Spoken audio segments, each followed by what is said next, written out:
The victory party. And as the room fills all the way up, ladies and gentlemen, come on. One thing we all adore, something worth dying for. Victory Monday on this holiday time for your mind. Let's get it. Cowboys versus the Commanders. Let's get it.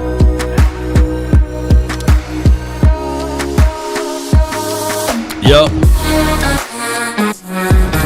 Victory is mine. Victory today is mine. Come on, baby.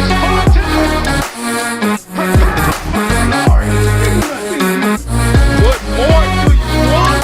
All right. 5, 4, 3, 2, and tank, huh?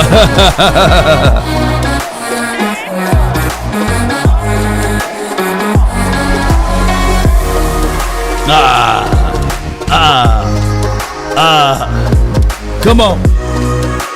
All right. Stand tall or not at all. Good morning, good afternoon, and good evening. Put VM in the chat for Victory Monday. Appreciate you guys so much. Shout out to you, Michelle. Shout out to you, Freddie. Shout out to you, Sean. Shout out to you, everybody that's jumping in and being part of this. Come on. We want Dallas. Come on. Who's mad? And who's angry? Who's mad and who's angry? Come on, baby. Does it? What else they can do? Come on, stand tall, baby. Come on, man. I can't take this no more. Who's is after the Giants? I think we played Cincinnati or somebody. But be where your feet is at right now. Be where your feet is at. Enjoy this moment. This could be even more of a situation where you got those Commander fans all in your face talking about this and talking about that. And I get it. You know, these are not things that we would say, yeah, this is just like putting lipstick on a pig. No. I can't stand Washington. Yeah, I can't stand that team that don't have a name. But, you know, the Washington Cowboys, that's what they tried to become, right? And I couldn't stand a third of the fan base saying, give us Dan Quinn back. Let's have Dan Quinn back. No, Quinn, where have you been? Come on, Quinn. So Victory Monday, man. Look, I want to win just like everyone else, the Super Bowl, right? And we don't do the collective of the collections to win the Super Bowl through the offseason. We get all of that. We can bang on the table and say, I want the number 2 pick. I want the number 3 pick. But if you don't know how to really add complementary picks to those things, you will find yourself just like the Jaguars. They got all of that wealth of talent, and they still can't win. You will find yourself just like the Jets with all of the wealth of talent, and they still can't win. So what I'm saying is you play to win the game. And shout out, kudos and credence to my guy, Joshua Butler, you know, coming from the UFL, you know, out of nowhere. You know, he just comes out of nowhere and make plays for this team. They help this team out, and we do it for him. And by you being able to be on the spotlight, you get a chance. You get a chance to see things in a different perspective. This guy was on the practice squad. I was just not listening to my people over there on A to Z Sports Dallas. Shout out to Sky and all of what he does in the morning time. And I was like, listen, I was like, hey, when he get finished, I'm going to go live. We're going to talk about this. Yeah. So Butler balled out. He gave us something. And we can, not saying that he's going to be the next Deion Sanders or anything, or he's going to be Trayvon Diggs or Deron Bland. No, he's Joshua Butler, a guy that's playing with heart. Looking back, I started reading up some of the information on him. You know, the man lost his mother and his father. So he's out there all alone, just using football to cope with life. He got 2 dogs that he kind of roll with and ride with, but that's his mindset. Like I have nothing else to play for, but I can make an opportunity for myself to get beyond this particular moment. And look at the spotlight, it was shining bright for him, and he didn't cave, he didn't fold in. So those are things that you have to look for in life, you know. Yeah. I think he was UFL, or he was on the practice squad, Texas boy. So Josh Butler, man, salute to him, playing with heavy hearts and all of this. And this is his birthday. His birthday was yesterday, I believe, or it's today. Yesterday or today, his birthday. So shout out to him for balling on his birthday. Yeah. So shout out to Joshua Butler, appreciate him. So Louis T says the Washington QB was one of those. No, the F he's not. You know, I don't know. But that wake-up call is really there, you know. But we've been on that side of the coin. Right? What's the Washington team record again? We've been there. We've been there. What are they, 7-4? What are they, 7-6 now, right? Yeah, 7-4, right? Because they were 7-3. We've been there before. Who's old enough to remember when we was there, people were still complaining. They're like, hey, we ain't going to do nothing in the postseason anyway. The Cowboys just trash. An accident waiting to happen. Yeah, we've been there. Yeah. Texas boy says she's rest in peace to his people. Yeah. So, but here's the thing. Here's the thing, though, Cowboy Nation. That's why I say they're 7-5 now, right? They're 7-5. Yeah, that thing need to update. This need to update. They're 7-5 now. Come on, PFF, hurry up and update. So they're 7-5. We've been there. Oh my God, we've been there. And we didn't have the liberty to have a Hail Mary to win a game from. We didn't have the liberty to play the last play schedule. So perspective change. We played first play schedule. We had got hit with a slew of injuries, by the way. And on top of that, we had new installments of defense. But one can argue now, baby, that this defense is getting things together, even with the scrap pieces that we have out of Chauncey Golston. Shout out to him. I've seen even my guy Parsons coming back with 8 tackles. 8 tackles. I think he had like 5 or 6 pressures and 2 sacks. And we want to get rid of that. No. We can talk about podcast Parsons all day. But Law Nation's not in the liberty of trying to trade him away. No. You better figure out a way to build around that, to get a stern coach in there and say, hey, baby, if y'all like the way Marshawn Nealon, the way Chauncey Golston, the way Overshawn is looking, don't y'all know that if, and I'm using the big if, Sam Williams was healthy, shh. Remember, Sam Williams was going to account for about 70 to 75%. A 4.4 speed, 6'3.5". I mean, that dude was going to be a crazy weapon. Look, we just seen only a glimpse of it.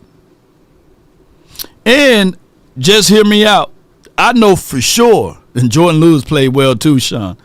I know for sure, when we look at everything and say to ourselves, if this team had a DB in three of those games, I can go back to the Detroit game. I can go back to the first time we played the Eagles, and it was some other game. that Carson's was, and I'm not beating up Carson, but the moment was too bright for him. Could have been that Atlanta game. That if we had a half of a skill set of a DB, we talking about something different. And granted, the Eagles did pull off from us, but I want you guys to go back and watch that game. Saquon Barkley didn't go off like he did last night against those Rams. We did a great job of containing him, but we had my guy Carson's against number 11, and that's just what it is, you know. But if we were to be more proactive and have a sense of urgency and brought in bigger, more talent on that DB side, we wouldn't even probably be having this conversation. Maybe the ball bounced a different way. You know what I'm saying? And I'm not sitting here saying that we would have won those games if we had DBs, but let me tell you something. DBs plays a major role, and the Cowboys decided to run the ball in this game. They had over 28 attempts, right at 28 attempts. They had 32 attempts throwing the ball. Cooper Rush was 24 for 32 for 247 yards, 2 touchdowns. He got sacked one time. And let me add this to the puzzle. Let me add this to the situation, too. Oh, the Saints game. David Jenkins, the Saints game. If we had better DB playing that Saints game, maybe they don't pull off from us just like that. Maybe that's a winnable game. We are probably a +2 game if you had better defensive back play. Believe it or not, I get it. People won't listen. They won't understand. But DBs are very, very important positions, right? But neither here nor there. When you look at the attack, they attempted to run 19 times for 86 yards, and 9 yards was the longest. Jaden Daniels for the Washington team, he was their savior there. Even though we made him look very pedestrian all the way up into the last quarter, the last 5 minutes of that particular game. We sacked him 4 times, forced 2 turnovers, forced 2 interceptions in that game. Jaden Daniels, wake up. You know, it was a rookie game for him. Scary Terry, he wasn't scary for the majority of the game. He caught a big, long pass of 86 yards. If not, he was clamped. They literally had a stat line out there that DaRon Bland only allowed 4 receptions for 27 yards. Let me say that again. DaRon Bland only allowed, when he was out there, 4 receptions for 27 yards. Come on, baby. Yeah. I have to give him an award, you know. Give him some flowers, y'all. Give DB some flowers, man. I think that he did a great job first game back, because we were all hesitant, you know. Marshawn Neely, first game back, he was looking pretty good on containment. So, and if you look back right here, and we had Joshua Butler, 12 total tackles, 10 solos, 1 sack. You can't make this stuff up. Undrafted guy come out of nowhere. Yeah, 182 pounds, give or take. 12 total tackles, 10 solos. Don't y'all know what solo tackles are? Give that man some more flowers.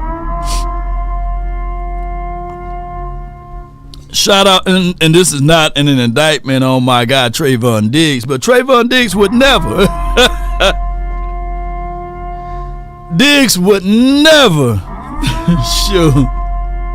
lead the team in tackles plus solos. And shout out to my guy Diggs. I'm not saying that I'm taking Butler over Diggs, but man, come on with it. Butler balled out. Eric Kendricks had 10 tackles, 4 solos. My guy Michael Parsons had 8 total tackles, 4 solos, 2 sacks. I look at tackles for loss as sacks too. That's like the equivalency of 4 sacks. Man, come on with it.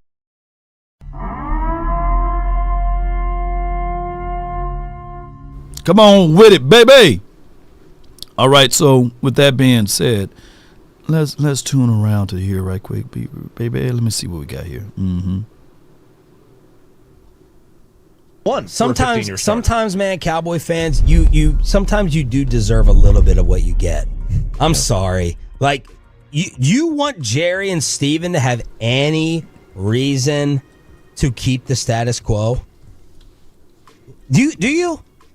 Y'all been saying this whole time you want them to suffer and know they have to blow it up. So now you want to go 7-10? That's going to make you feel good? You want to give them, and it has to be no doubt. There has to be zero doubt left that major philosophical, cultural change has to take place. You're not getting that with a little winning streak, and you might still get it, but I'd rather go the other way and make sure you're erasing any inkling they may have to think that. Brian and Austin, you're up next here on The Fan. Go ahead.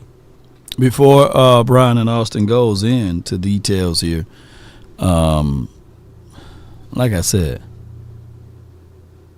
fans may want to tank.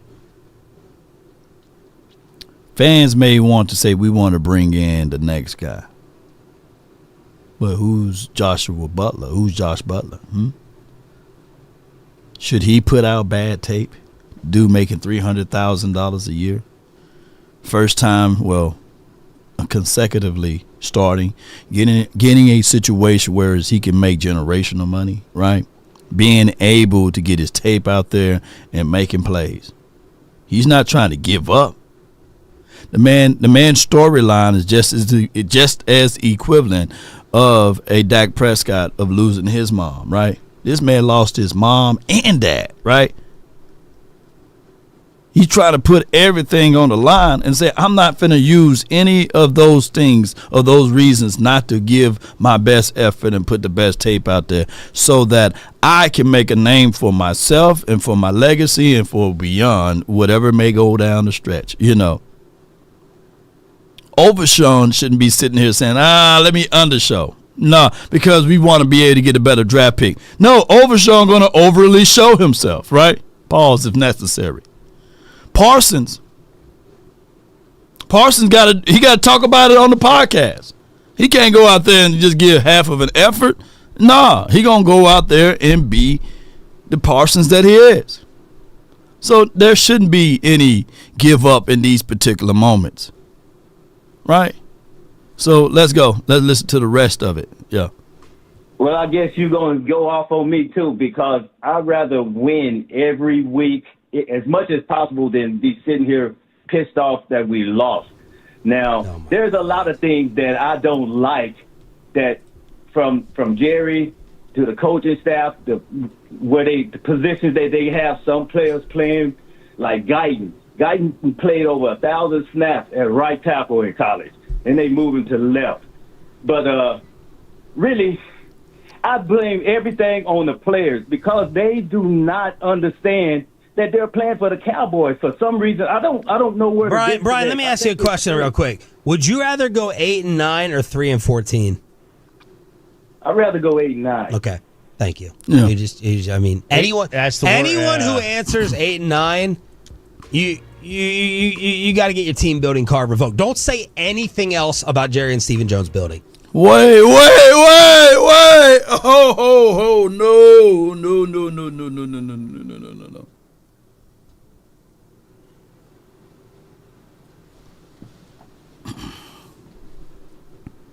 You play to win the game. You play to win the game. I get it, man. I get it, baby.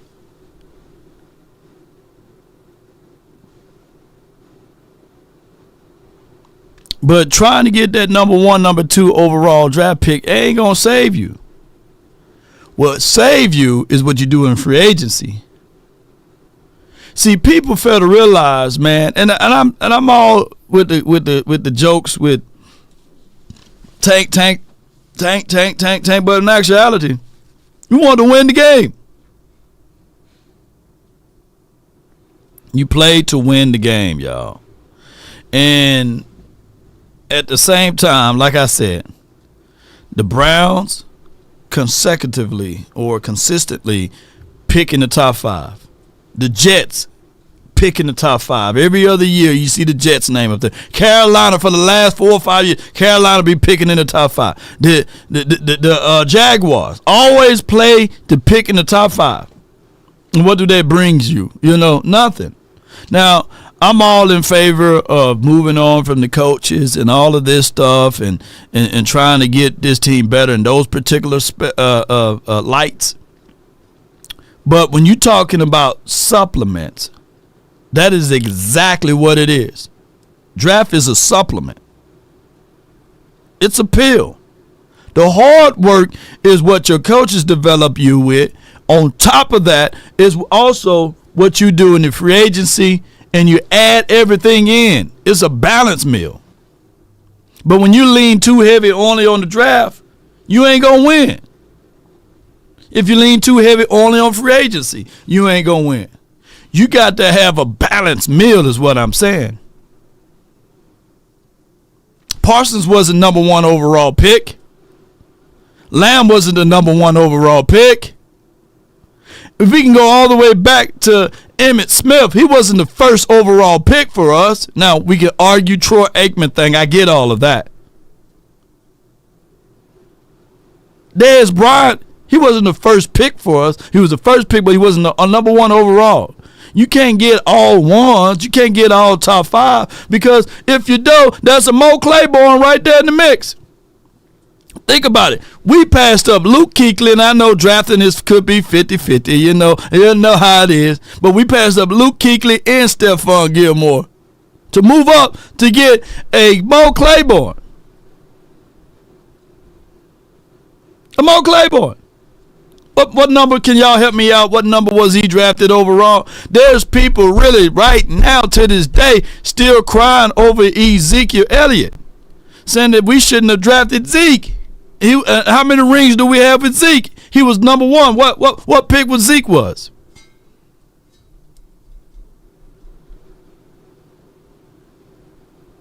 Man, I'm telling y'all, man, Yeah.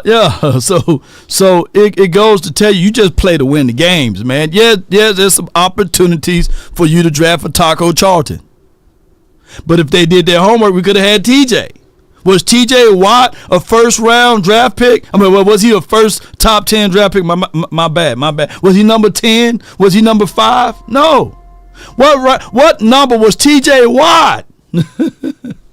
Oh, my gosh, man. David says, how many picks do we have this year? How many have we wasted in the past few years? How well have they worked out? We need a solid free agent activity. Yes, indeed, bro. Hell yeah, we need a solid. Shout out to you, David J. But I'm just trying to bring home to all of the people, losing all the way out doesn't guarantee that you're going to get a phenomenal player, right? Yeah. So TJ Watt, second round pick. No. I think he was the first round pick, but he went immediately after Taco Charlton. After the Cowboys, after the Cowboys did that, what about draft? After the Cowboys drafted Taco Charlton, boy, the Steelers ran up there and said, let me go get TJ and them, Yeah. But to be fair, we went 13-3 with Zeke that season. Would we been 13-3 if we drafted Derrick Henry in the second round and drafted David Ramsey with that pick? Would we have still been 13-3? We don't know. Right? We don't know if we were to go in and rearrange the whole draft puzzle. Would we have been better? I don't know. We don't know. That's why the draft is a crap shot. You know what I mean? Would the Cowboys' legacy been good or better? We had the opportunity to draft J.J. Watt, but we drafted Tyron Smith. Would the Cowboys been better if we had J.J. Watt opposed to Tyron Smith? Right? So would the Cowboys been better if we drafted Walter Payton instead of Randy White? Would the Cowboys been better as a history, a legacy? We can always talk about these with draft picks.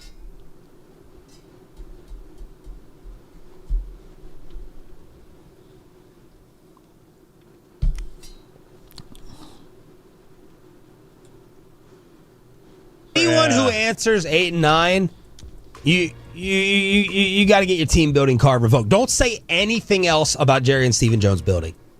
If you would rather go 8 and 9 than 3 and 14, you can't kill him. You can't criticize him. The quickest way to get better is to be bad. That is the quickest way to get better. Yeah, and it's not even close. Look, they're 8 and 9. They could say we missed our quarterback. We just need our quarter. We just need that. Yeah. Well, how do you get a quarterback? You got to be 3 and 14. How do they think Jason Garrett stayed around for so long? Oh Lord, look. Let me ask y'all this: should we draft Lamar Jackson instead of LVE? You know, he was right there.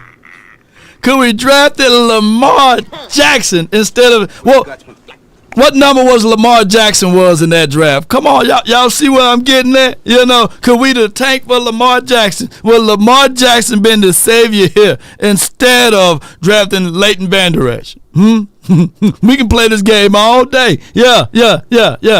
Should we suck a little bit more? Yeah. Why do you know, Law? You do know Randy White was drafted because to be a linebacker, not a defensive tackle. Yeah, but I'm saying in general. Yeah, Walter Payton right there. Yeah. Yes, indeed. So what I'm saying is the draft is a crap shot. You know what I'm saying? LVE was a dog in 2018. Yeah. So we play the game all day, baby. Yeah. You got to be 3 and 14. How do they think Jason Garrett stayed around for so long? At 8 and 8, is it because we're right on the edge, we're right on the precipice.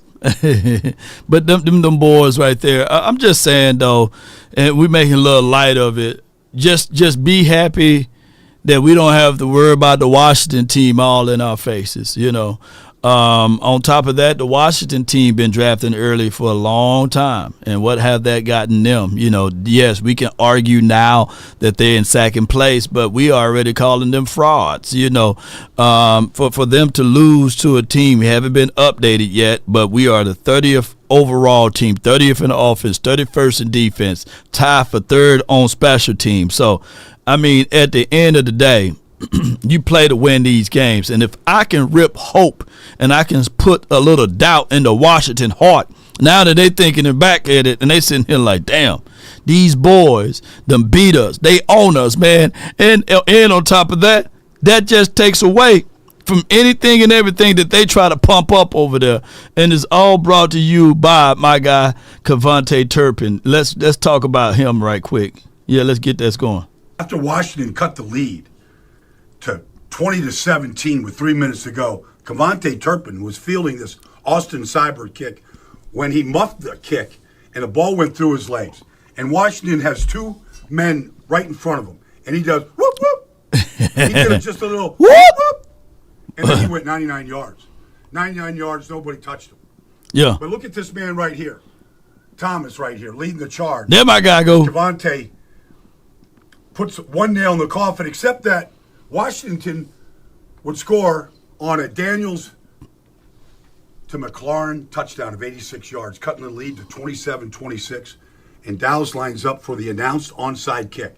5 on each side.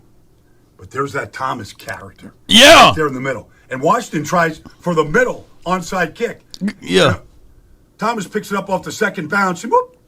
That's my name right there. I love seeing my name out there. In 3 Yeah. minutes, the Cowboys had 2 kickoff returns for a touchdown to knock off the Commanders. Them fraud boys, Washington fraud boys. Yeah, fraudulent. Yeah. All it takes, man. Look, I like the fact that Cavante Turpin was able to take it to the house, and it proves that LASIK eye surgery or the contacts that they got on him now, that's all he needed, baby. That's all he needed, man. God, dog, that spin move and being able to pick that ball up and get there. So shout out to Turpin, man. You're 99 for your mind. Come on, baby. Ain't nobody mad but the Washington and the people that wanted to be able to jump around on draft day or what have you. And let me see what we got right here. Hold on, let me see what we got. We got the 11th spot now. Granted, The Carolina, we got to play them. Tennessee, they won the other day, I believe. We got to play the Cleveland Browns. They won the other day. The Jets, we got to play. We already seen all of those things. The New Orleans Saints, they're 4-7. The Cincinnati Bengals, they got their quarterback and everything, and they 4-7.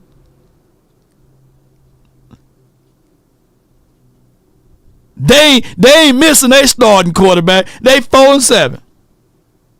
They ain't missing Jamar Chase. They 4-7. We got an injury list longer than Jay Leno's chin. You know. But people will give Cincinnati grace and mercy. Don't they still have Sam Herbert? They still have some of their pieces on defense and beyond. And they 4-7. And there's people right now that give their spleen and their lungs away for some of the players. I know for sure some people would love to have Jamar Chase over here. I know some people for sure that would love to have Joe Burrows right here, right now. You know what I'm saying? I know some people right now that would love to have Sam Herbert and them over there. Come on, baby. Y'all come on. And they 4-7. They right with us, you know. So it's just what it is. And when you do the mock draft right here, so far, Travis Hunter is going to the Jaguars. Shador is going to the Giants. Cam Ward is going to the Raiders. Will Campton, I meant to say Campbell, is going to the Patriots. Mason Graham is going to the Panthers. Tet is going to the Tennessee. They already got Calvin Ridley. They want more and more weapons, more and more. They got Treylon Burks. You know, they got some weapons over there, right? They need a quarterback, right? Will Johnson, he's going to the Jets. Kelvin Banks, he's going to the Browns. Such a Brown pick right there. Abdul Carter going to the Saints. Genty, woo!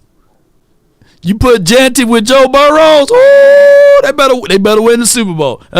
He going to the Cincinnati. And then you got Malachi Starks. I need to look his tape up, man. He is a safety. The Cowboys drafting with the 11th pick. I don't know. He may be dog nasty. I don't know. Y'all do y'all homework for me. I don't know Malachi Starks. It will be a good situation. But if the Cowboys within reach, if they see something that they want, that they think can be a game changer, then you can still trade up. Yeah, you can still trade up and move around. Or if you got tags that's touching, if you did your homework, you trade back a little bit. Get multitudes of picks. You got to be creative in that space. Yeah, he's a safety. That's Tankathon's mock draft right there. I don't know. Safety, I don't know. He can be the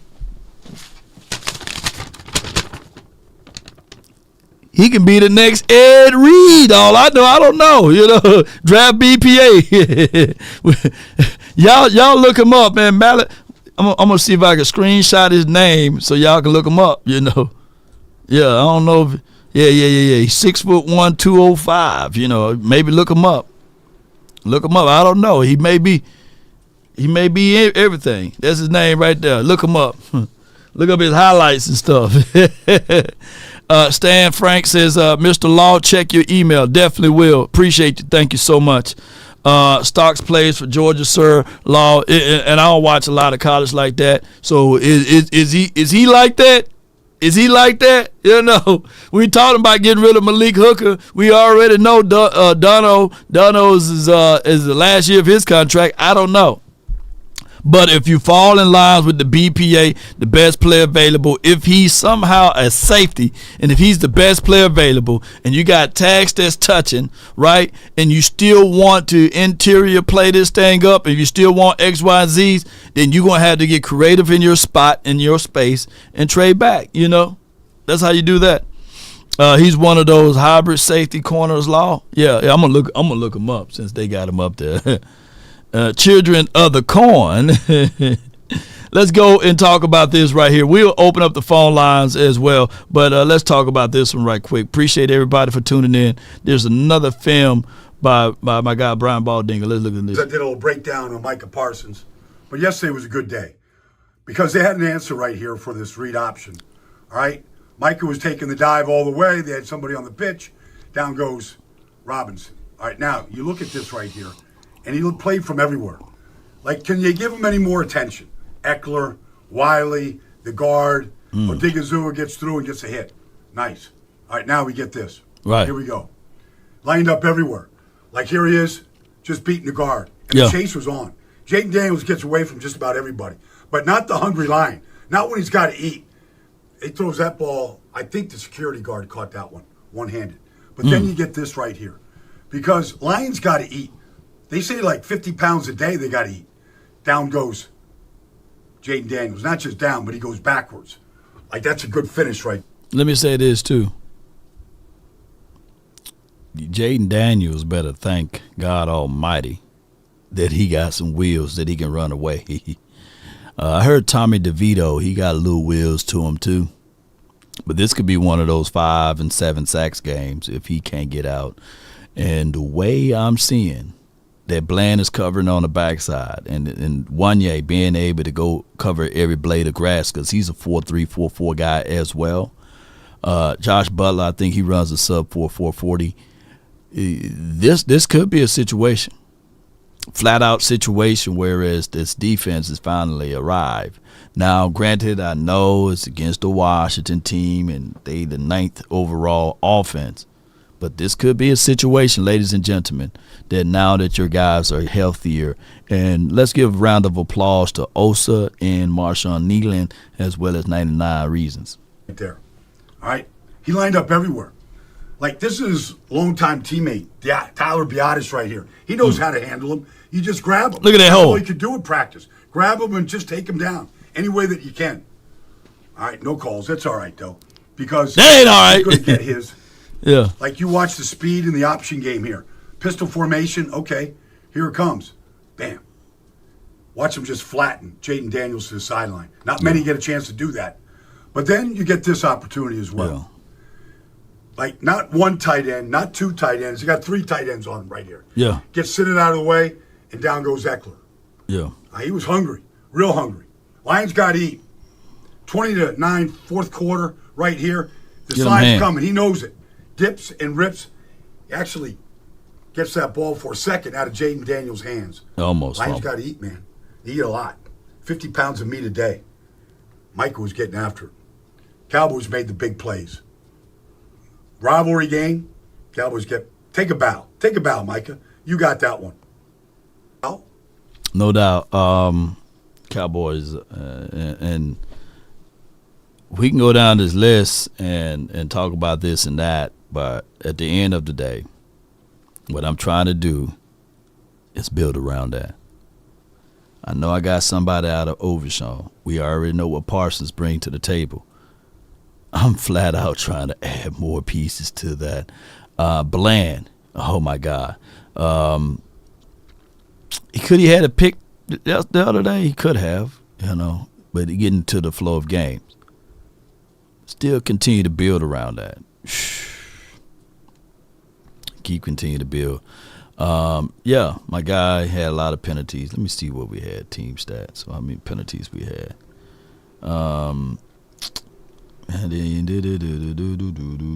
We had 4 penalties.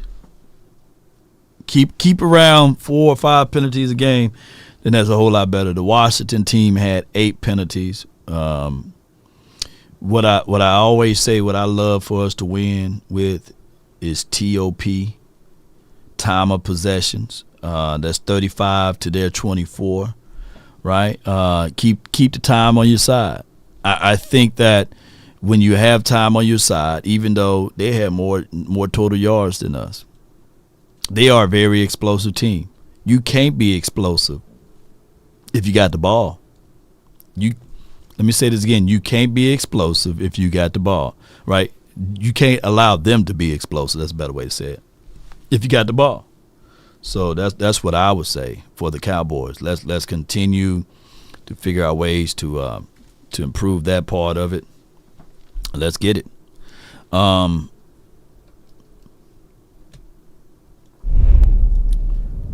With all of that being said, let's go ahead and give out units their flowers.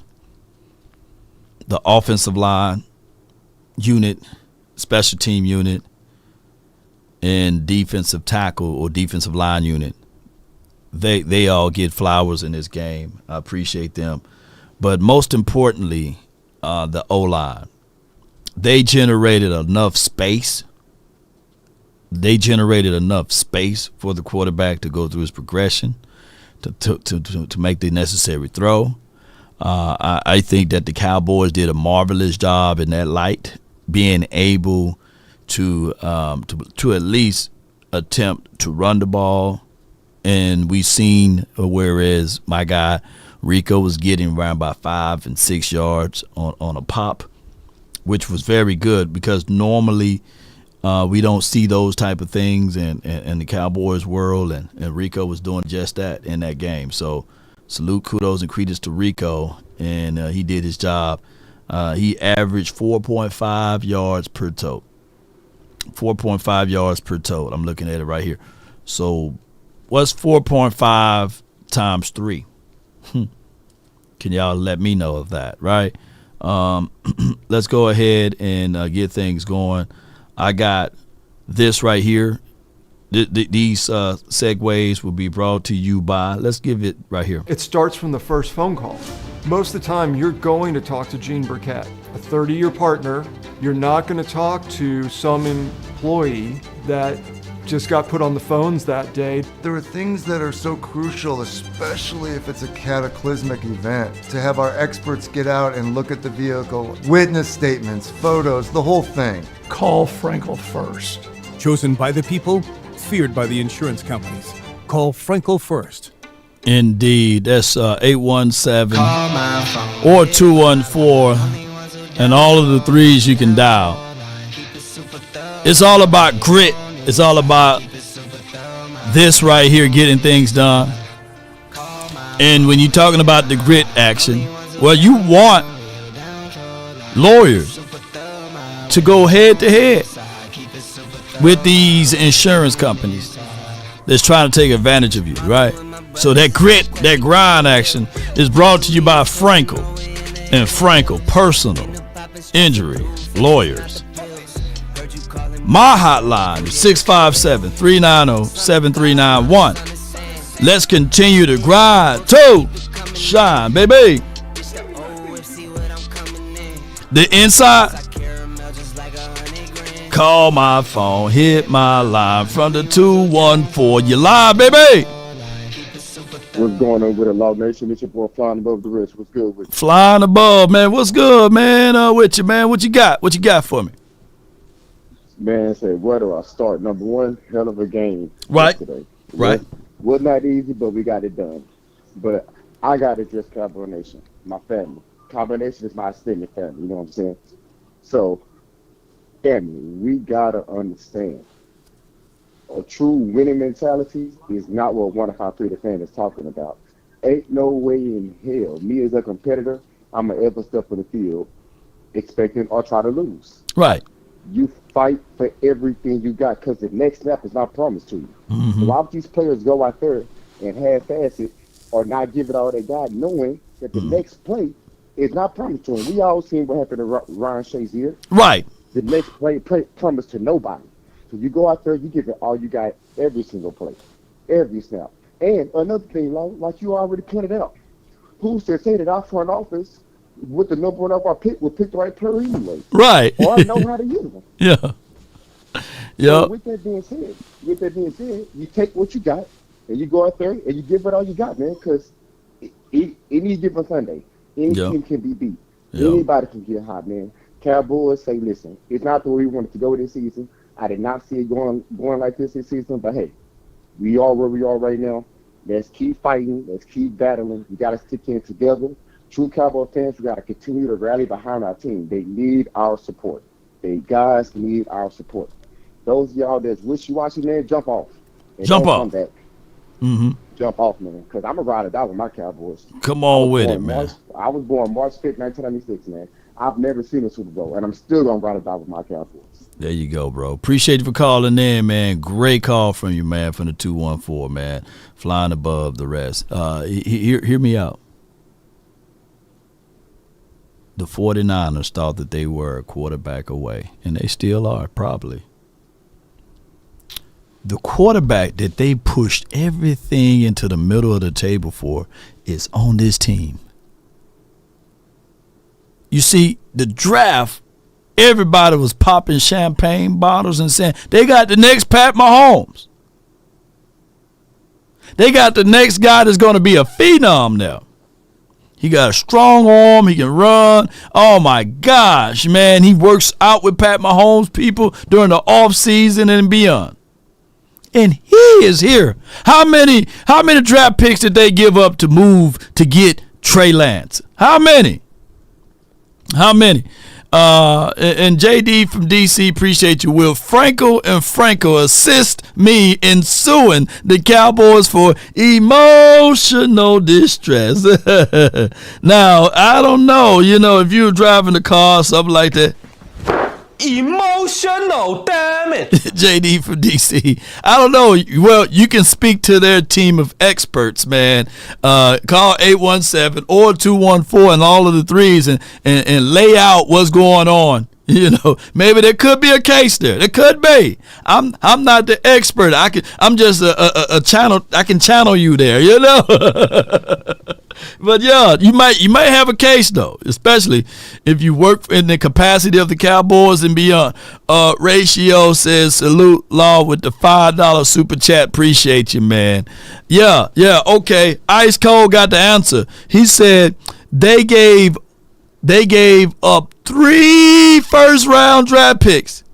Not 1, not 2, but 3 to get Trigger Trey, and he is here, Yeah. And the craziest part about it is that I'm hearing news that the 49ers might get Daniel Jones, and they might say to Brock Purdy, hey, it's nice seeing you, it's nice knowing you, but $62 or $63 million APY, I don't think we got the alibi for that. Yeah, so look, that's what his team is asking for. That's a lot of coins, man. I got from the Anonymous Society, man. Anonymous, man, you're live. Talk to me. Hey, one thing I told you, we were going to win. Yeah, you going to win. Yeah, he did say that. Yeah. Huh? Yeah, what I said? I said, we're going to win. We're going to beat. Law, I'm telling you, I think we're gonna go all the way out, Law. You said, wait a minute, say it again. Say it boldly with grace and mercy. Come on, man, say it again. I'm telling you, man, we're gonna win all the way out. Shit. It look stupid. It looks stupid how I say it, but how I say it, man, is like when you jail with gasoline, you jailing with coconut oil too. Yeah, true. You jailing with coconut oil. So if Mike McCarthy keep doing what he's doing, running the ball, half and half, it's gonna be hard because that defense getting their rest. They're not going out there 0-3. And I see a difference. I see a difference between them. Zim changed his scheme up with another cornerback, Butler. That was great. Yeah. Hey, I was wondering when Zim was gonna go back to the old school ways and say, "Hey, I can't play with Jerry." I was wondering when he was gonna do that. Hey, so listen, you gotta think about it. Go ahead. No, I'm just laughing, boy. You keep going, man. I need this laugh, man. Come on, man. Keep talking, bro. Keep talking. Hey, Zim was tired. He was tired of it. Yeah. Zim was tired of getting the bad bag or something. Hey, Zim, he ain't doing nothing with the cornerback. It wasn't Zim. Zim said he got to do what he got to do. Yeah. Jerry, I'm gonna roll over you because you and Stevie, y'all acting like the little twins. What it was trading places? Trading places? Oh, what they say? We back with I'm coming to America. Yeah, we back. In closing, big dog. Yeah. In closing, Cowboys 35-10 with the Giants, and we going all the way out. And we're gonna keep my head up. Happy Thanksgiving for everybody. Happy man. Thanksgiving to you, man. Hey, I tell you what. Let me leverage with you. All right, so if we went all the way out, man, who's your favorite player, Cowboy player?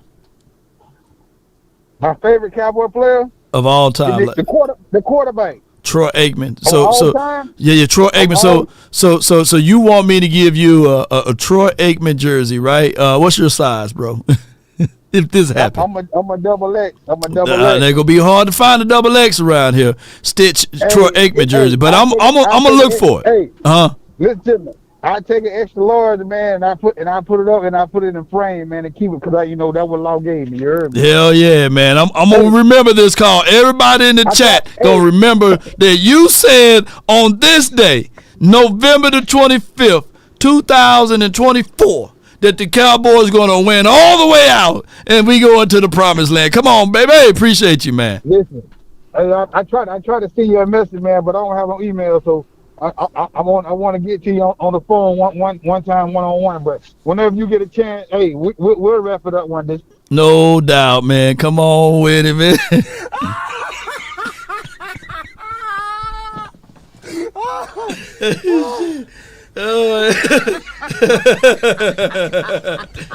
Oh my God, boy! I want his dream to come true, man. You know, I want his feeling. I want all of that to be truth. You know, yeah. I'm Thomas over here. I'm like, let me see the holes in the hands. You know, let me feel them. You know, yeah, man. Shoot. Yes, indeed. Let me feel them holes first, man. And we have a few holes over here on this team, but man, look, it's not like that. Like, at one part of the game, I was gonna really rag on them, but then the damn Washington team started doing something that I was sitting there like, wait a minute. But if we can stick to this philosophy. TOP, you win TOP, you play stern defense, you figure out ways to continue to get pressure, you figure out a way to get your special teams involved, and maybe, just maybe, but that would be a situation that, man, oh man, we went out, that'd be good, man. And my guy Anonymous, that's his name, Anonymous too, He may know something if that's the case. It states here from C. Law, it was nice to hear run it up for a while. We can get you to get to the bottom of the digs, going to the coaches not wanting to play. This is a huge and alarming, and if it's true. I was trying to reach out to see what's going on with Diggs and stuff like that. I know he takes a lot of things personally, and I'm gonna see if I can get to my inside plug on that, and I give you guys some information. But I got from the 214, Mary Lon. You live, baby. Talk to me. Hey, Law, how you doing? I'm doing great on this Victory Monday. Yeah, we doing good. I hadn't talked to you in a while. I know. It's been one of those years, huh? Yeah, it have. I tell you, I've been going through, but I'm good. I'm good. But I'm so glad that the Cowboys played with a lot of heart yesterday. Yeah. I mean, I was so happy to see that. And another thing, I was happy to see my little third cousin got a chance yesterday. I mean, even if he don't get to play with the Cowboys, he got seen yesterday. Josh Butler. Oh, okay, so that's your third cousin. He can sing. Hey. And what's that? I know one of the dogs named Roxy, and the other one is. I don't know them dogs' name, but yeah, his grandma was my first cousin. Okay.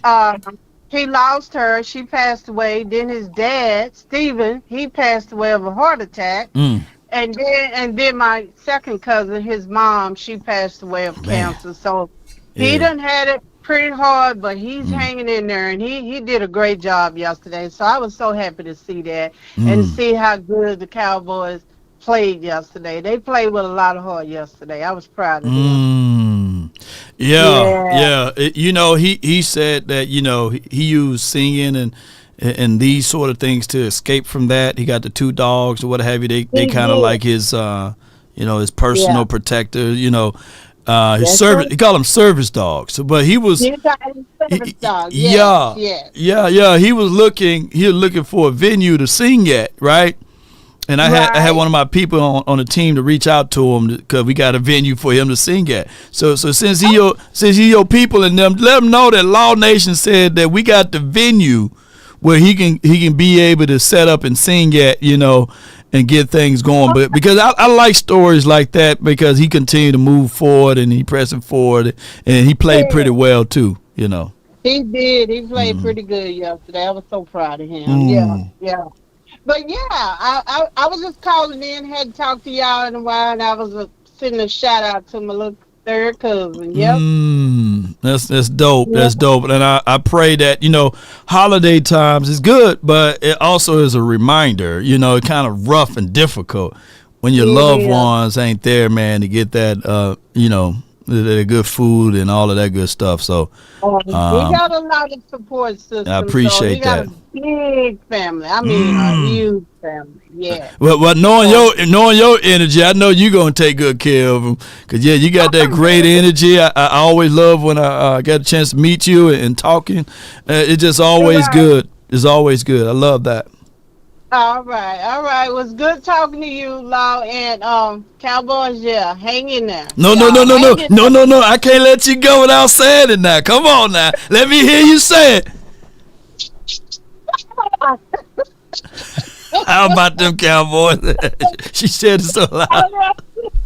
All right, Law. I appreciate you. Oh my gosh, man! Great call. Yeah. Yeah, it was my seventh cousin, twice removed as Eric's Stewart. Hey, he keep playing like that. If Joshua Butler keep playing like that, sure, he gonna be my brother. Hey, brother, you my brother, don't you know? I'm gonna have him on mixtapes and everything, like Law representing Josh Butler over here. Yeah. He gonna be my brother if he keep playing the way he playing. Shoot, people fail to realize. 10 solo tackles, 10 solos. Shoot. The Bucks will be blitzing Cooper Rush all day. This from Ratio. The way you beat the Bucks, you got to run the ball all day. Them damn Bucks. That's gonna be one of the hardest games we're gonna see on the remainder of the schedule. The Bucks. Maybe it could be a shootout a little bit versus the Bengals. The Eagles, if you go back and watch that game, it wasn't as bad as most people led on to believe. But, we had some issues. We had some issues in the secondary stuff. We did our job on stopping the run. And let me just say this. Let me say this, though. I hate to bring this up. Them damn Eagles good, y'all. They good. Depth-wise. As soon as you figure out how to stop AJ, here's Smitty. As soon as you stop Smitty, here's Goddard. As soon as you stop that, then you get Jalen Hurts. And then the last but not least, 255 yards or 302 all-purpose yard, Saquon Barkley. You got that to deal with. It's cheat code, man. How are y'all able to afford all of that? What cars are they using? If you don't like the Eagles and you wishing and hoping for a team to take them out when you get to the postseason, you got to be a Detroit Lions fan. You got to say, hey, Detroit, please don't let us down because we can't have this. We can't take this Eagles stuff winning every week. Right. They got the number one defense. Offense is climbing up there. Yeah. It's hard to slow them boys down. It's just hard, man. And they got depths, offensive line play, and they got defenses doing their thing. So you got to be rooted in because the only other team that I can see from a talent base, from a Because what they tend to do is you can stick around with them boys first quarter, second quarter, but in the third and fourth quarter, they're talent. They just got more talent than you. Right? They just got it's just the bottom line. I can't explain it. They just got more talent. You literally taking a knife to a gunfight. You know what I'm saying? So you gotta hurt and kill. You gotta cut them real quickly. You gotta hurt them real quickly. They got more talent than you. So your margins of error is gonna have to be very slim. The Vikings maybe, but they got weakness on their team. But the Vikings, well, I take that back. Green Bay, they fighting too. I think the Bucks, they just in the Eagles' head. I think the Bucks are like 3-0 versus the Eagles in the last 3 or 4 years. They can probably chest and match up with them boys. Who else can match up well with them? Bucks, Packers, Lions. Vikings would be a good fight, but I don't think that they'll be able to hold out. I don't think that they will probably lose in the last stretches of the parts of it. I got my guy from the 832, and then I got a 409, and I see you 100 grand. Hold tight. All right, from the 832, you're live on the Nation. Talk to me. What's up, Law? What's going on, man? What's good with you, bro? How about them Cowboys? Did I tell you we were going to get one? Yeah, you did. You did say the Cowboys were going to blow them out. Yeah, they did. I told you about that on Logan Brown. I said, we going to stop his ass. Boy, you talk as fast as Cavante Turpin, man. What you say again? I didn't I tell you we going to stop on Logan Brown ass? Yeah, you Nolan said it. Brown. Remember we were talking about Nolan Brown? Yeah. Noah Brown and them. Yeah. He was down there cutting up with, but Josh Butler put a stop to that, didn't he? Yeah, Josh Butler, you know, and he did put a stop to that. Yeah, we gonna get this next one too. Coming up, get that 4 turkey leg. Yeah, we need some turkeys, man. Definitely. Yeah. Hell yeah. That's all I got to say to you, Law. We gonna get that win. I'll get with you this week. That part. Let me hear you say it, bro. How about them Cowboys? How about them, baby? Cavante Turpin ain't got nothing on my guy Casper, boy. I was like, wait a minute. Yeah, he ain't lying, though. I can't stand the Giants. I'm still mad at the Giants from 07. So I want to win. Yeah, I want to win. I want to beat the Giants. I can't stand the Giants. I'm still mad at a game. We beat the Giants, and they still use this highlight to this day in his Odell Beckham catch. I can't stand the Giants, you know. Yeah. I'm still mad at the Giants for when we had the Gronkowski brother. Not Rob, but we had the other Gronkowski, and he whipped on the block, and all of a sudden, this guy come across the edge, and he shattered my quarterback collarbone. So, yeah, I can't stand the Giants. So, if for those who want to tank against a team, you know, like the Giants, no, I can't stand the Giants. Come on with it.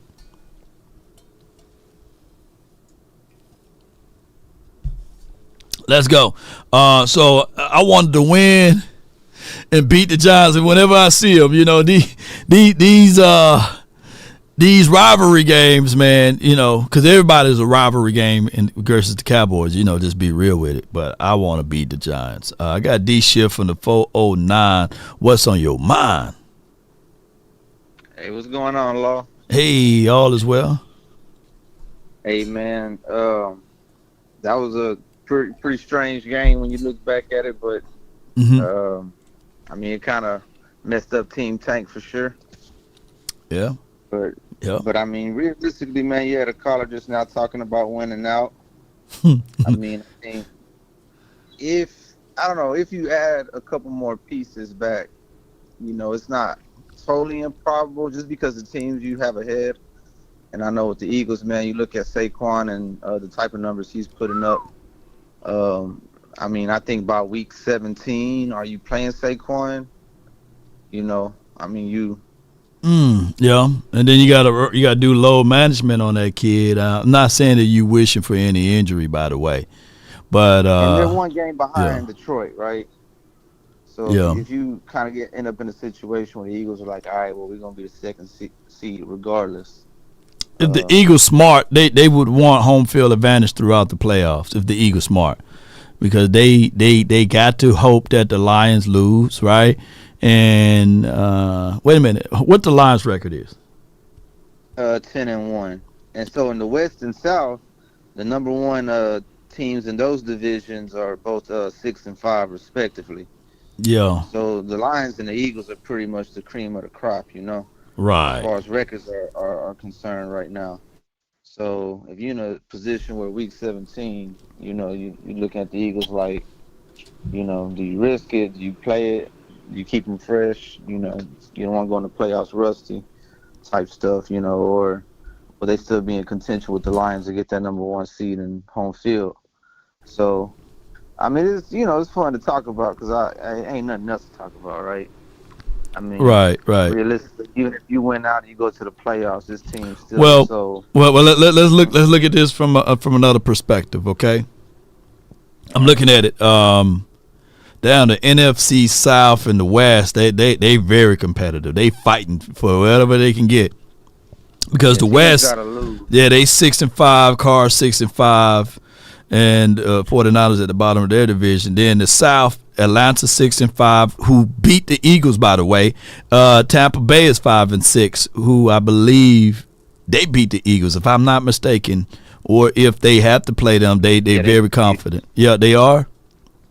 They beat the Eagles. They did. So look at this. NFC North, they damn near is like what we used to be. They're 10-1. 9-2. Minnesota's 9-2. Green Bay 8-3. And keep in mind their quarterback was out for like 4 games, right? So it started quarterback. So they got every ability to say they're 5th and 6th seed off. Right. And then realistically, only the 7th seed is available. Only the 7th seed is available. Yup.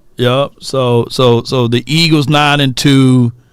Washington 7-5. So clearly, if you really do the homework, the damn Washington team is there by chance because they played last play schedule. They had a Hail Mary. The Cowboys had a slew of injuries. It could have literally been Cowboys and Eagles for this division, believe it or not. Crazy stuff happens, but it is what it is. Yeah, so I mean, you're like 1 or 2 games behind like everybody who's contending for that 7th seed. Right. So, like, you're not, I guess, totally out of it. Like, you're getting healthier. You don't really have a hard schedule going forward, especially with what the Eagles could kind of do by week 17, Yeah. But that's neither here nor there. So, I mean, yeah, I don't know if we can beat the Bucks. Like somebody said, the Eagles' backups would beat us probably. So, I don't, like, for any other team, it'd be an easy schedule. For the Cowboys, we ain't got no room talking about playoffs, I guess. Well, the Eagles' backup is who? Because if it's not like a running quarterback, if it's like Kenneth Pickett or whoever their backup is, and if you got this team the way that they were streaming off the edge, shoot, you talking about a 6 or 7 sack game? We got some pieces. Yeah, I think we got some pieces defensively, like defensive end wise. You get Nealon back. You might get Tank back, or is he done for the year? I think Tank maybe he said he don't want to go out that way, but he might want to come back in. I don't know. He may be done for the season, but it's going to be a situation, a scenario that Marshawn Nealon is playing lights out, or going to be playing better than what he's exhibiting for a rookie. And you got Lawson. Look, this defense could turn the corner. It could be one of those things, man. So it's crazy. Man, it's the position, the strength of schedule, the situation for a lot of these young guys like the BBs, Nealon, Leofayus, all these young guys. It's a good test for them. Y'all have enough to fight for? You know what I mean? So can y'all fight with it's not. You played the hardest teams on your schedule. Yeah. That you'll play. Yeah, because you got to also quantify that,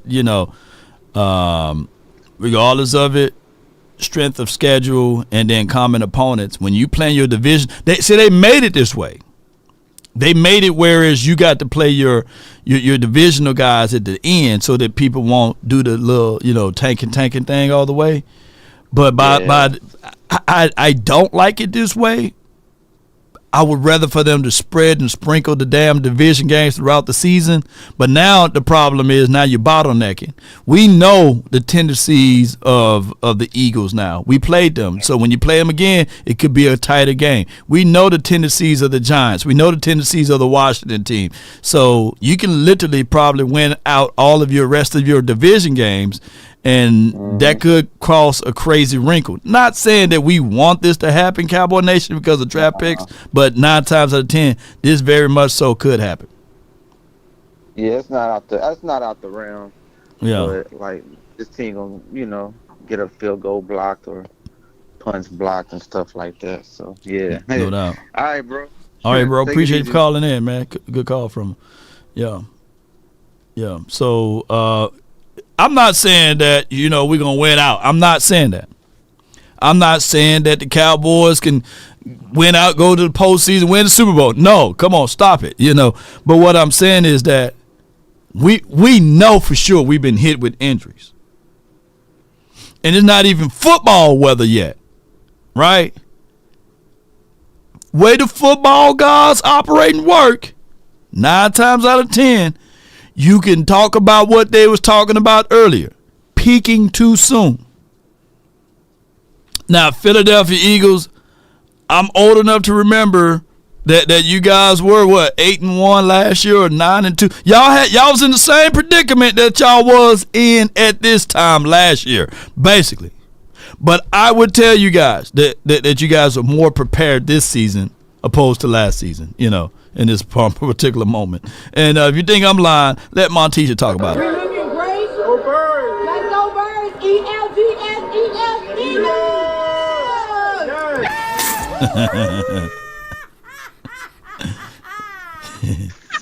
Yeah. Shout out to Montisha and them. But I got my guy for the 201. You're live on the Nation, brought to you by FrenkelFirm.com. Talk to me, bro. Listen, man, listen. It ain't gonna happen, but hypothetically, right? Let's do this, right? Right. Do this, right? Let's say we do win out, right? And we gotta play the Eagles, and the Eagles gotta fight for home field, and we gotta fight for a playoff spot. Wouldn't that be something? Oh yeah, that would be fun. They fighting for a home field, we fighting for a spot,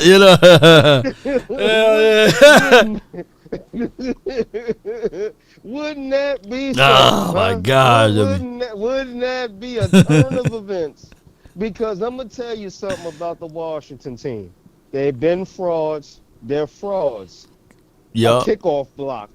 What did they talk about us last year? Look, man, y'all win games off kickoff blocks and boom, boom, boom, boom, boom. Washington team do it, and nobody's mentioning that with the Washington team. Nobody's saying that. Oh, we won because the Washington team wasn't playing well, huh? Yeah. Take away that kickoff block. We blow them boys out in that game yesterday. Yeah, and then you know what? So, what else happened? They were 1-3 versus teams above 500 too. By the way. Yeah. Keep going. Yeah. Don't bring up those stat lines for. They don't bring up those stat lines. They don't bring those up. And everybody, Dan Quinn this, Dan Quinn that. Where was that Dan Quinn defense at? It still can't stop the run. Come on now, Law. Oh yeah. Come on. Oh you yeah. Want to talk about Mike McCarthy? Let's talk about how Dan Quinn still can't stop the run. Yeah. Yeah, they're like, yay, Dan Quinn. They got quiet over there. We want Dallas. We won't Dallas. Boy, they were Brody before the game. Then after the game. I can't stand this. I can't stand that. We froze. I kept hearing, we froze. My expectations are back to where I had it before. You should have heard Louis T. Oh my gosh, man.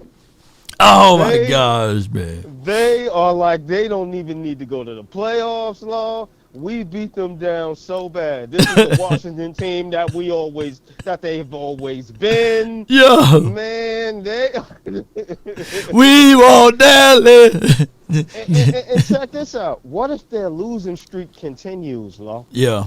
And let's say we start to win these games.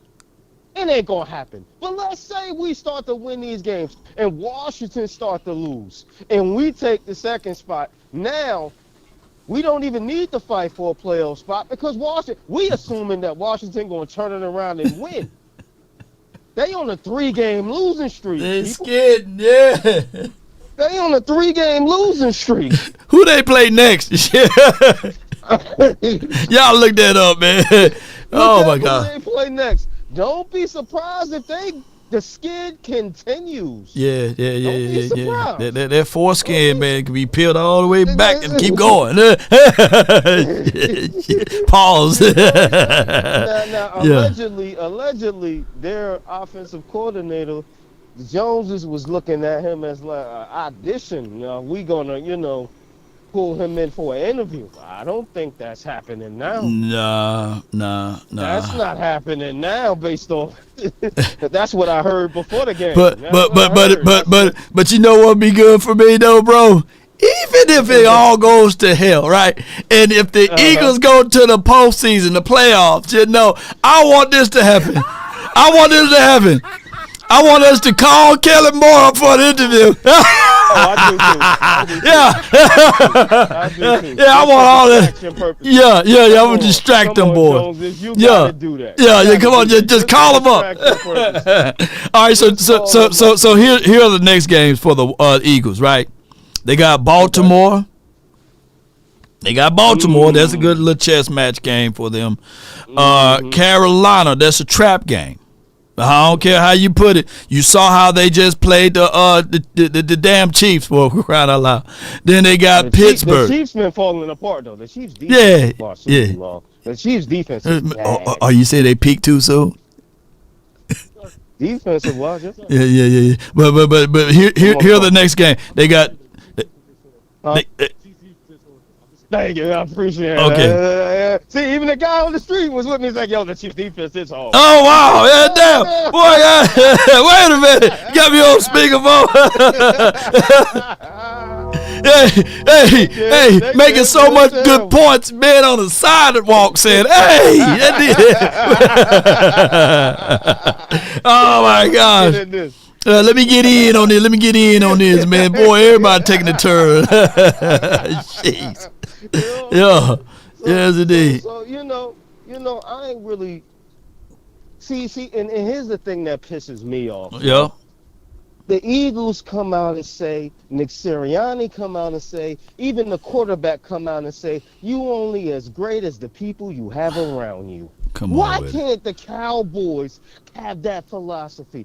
It ain't about you got paid, so you got to do it all. It's about getting the most amount of talent around you and making it work. Saquon went over there and balanced them boys. If it wasn't for Saquon, they wouldn't have the wins that they have right now. Let me break this down. They beat the Rams without Saquon yesterday? Nah, but here I'm gonna break it down. Look. They've been the Eagles blessed with their schedule. This is their schedule. Starting off, Green Bay, Atlanta, New Orleans, Tampa Bay, right? Right. Cleveland, New York, Cincinnati, Jaguars, Dallas. A very gimpy Dallas. Washington, Los Angeles, Baltimore, Carolina, Pittsburgh, Washington, Dallas, and New York. We can clearly look at this schedule, and I'm not taking nothing away from the Eagles. I'm not taking nothing away.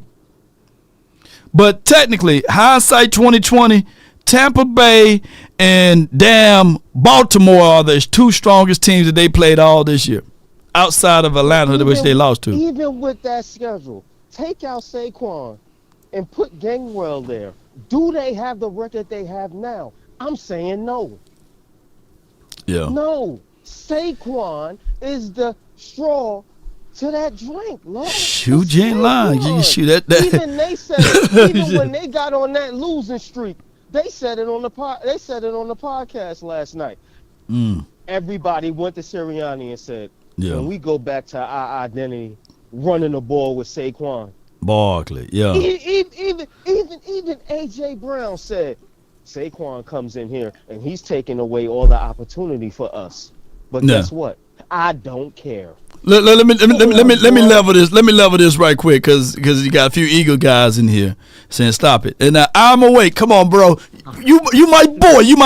But can you honestly look at that schedule and let me know what were the hard games? And I'm definitely not taking away from y'all wins. But let me know what was the hard game. Point out the hard games. Just point out the hard games. That's all I want to know. What was the hard game? They can't tell me. They can't tell me which one of the hard games. 100. Lord. I don't care about their schedule. Right. Saquon ain't on that football team. They don't have the record they have right now. True. Period. They don't. It's Saquon or bust over there. Right. If Saquon catch an injury tomorrow, they're done. Hey. And that's the straight fact. They went and got Saquon. Saquon was the missing chess piece for them to get to the playoffs. Once they get to the playoffs, it's a done deal. They're going to get knocked out. Yeah. That's all that was. They're getting away all this hype and going to get knocked out in the playoffs. I ain't even worried about that. Yeah. But I'm just saying, it's about the people that they have around them. True. And even with Saquon, they even struggled on the games that they had, Law. Saquon just...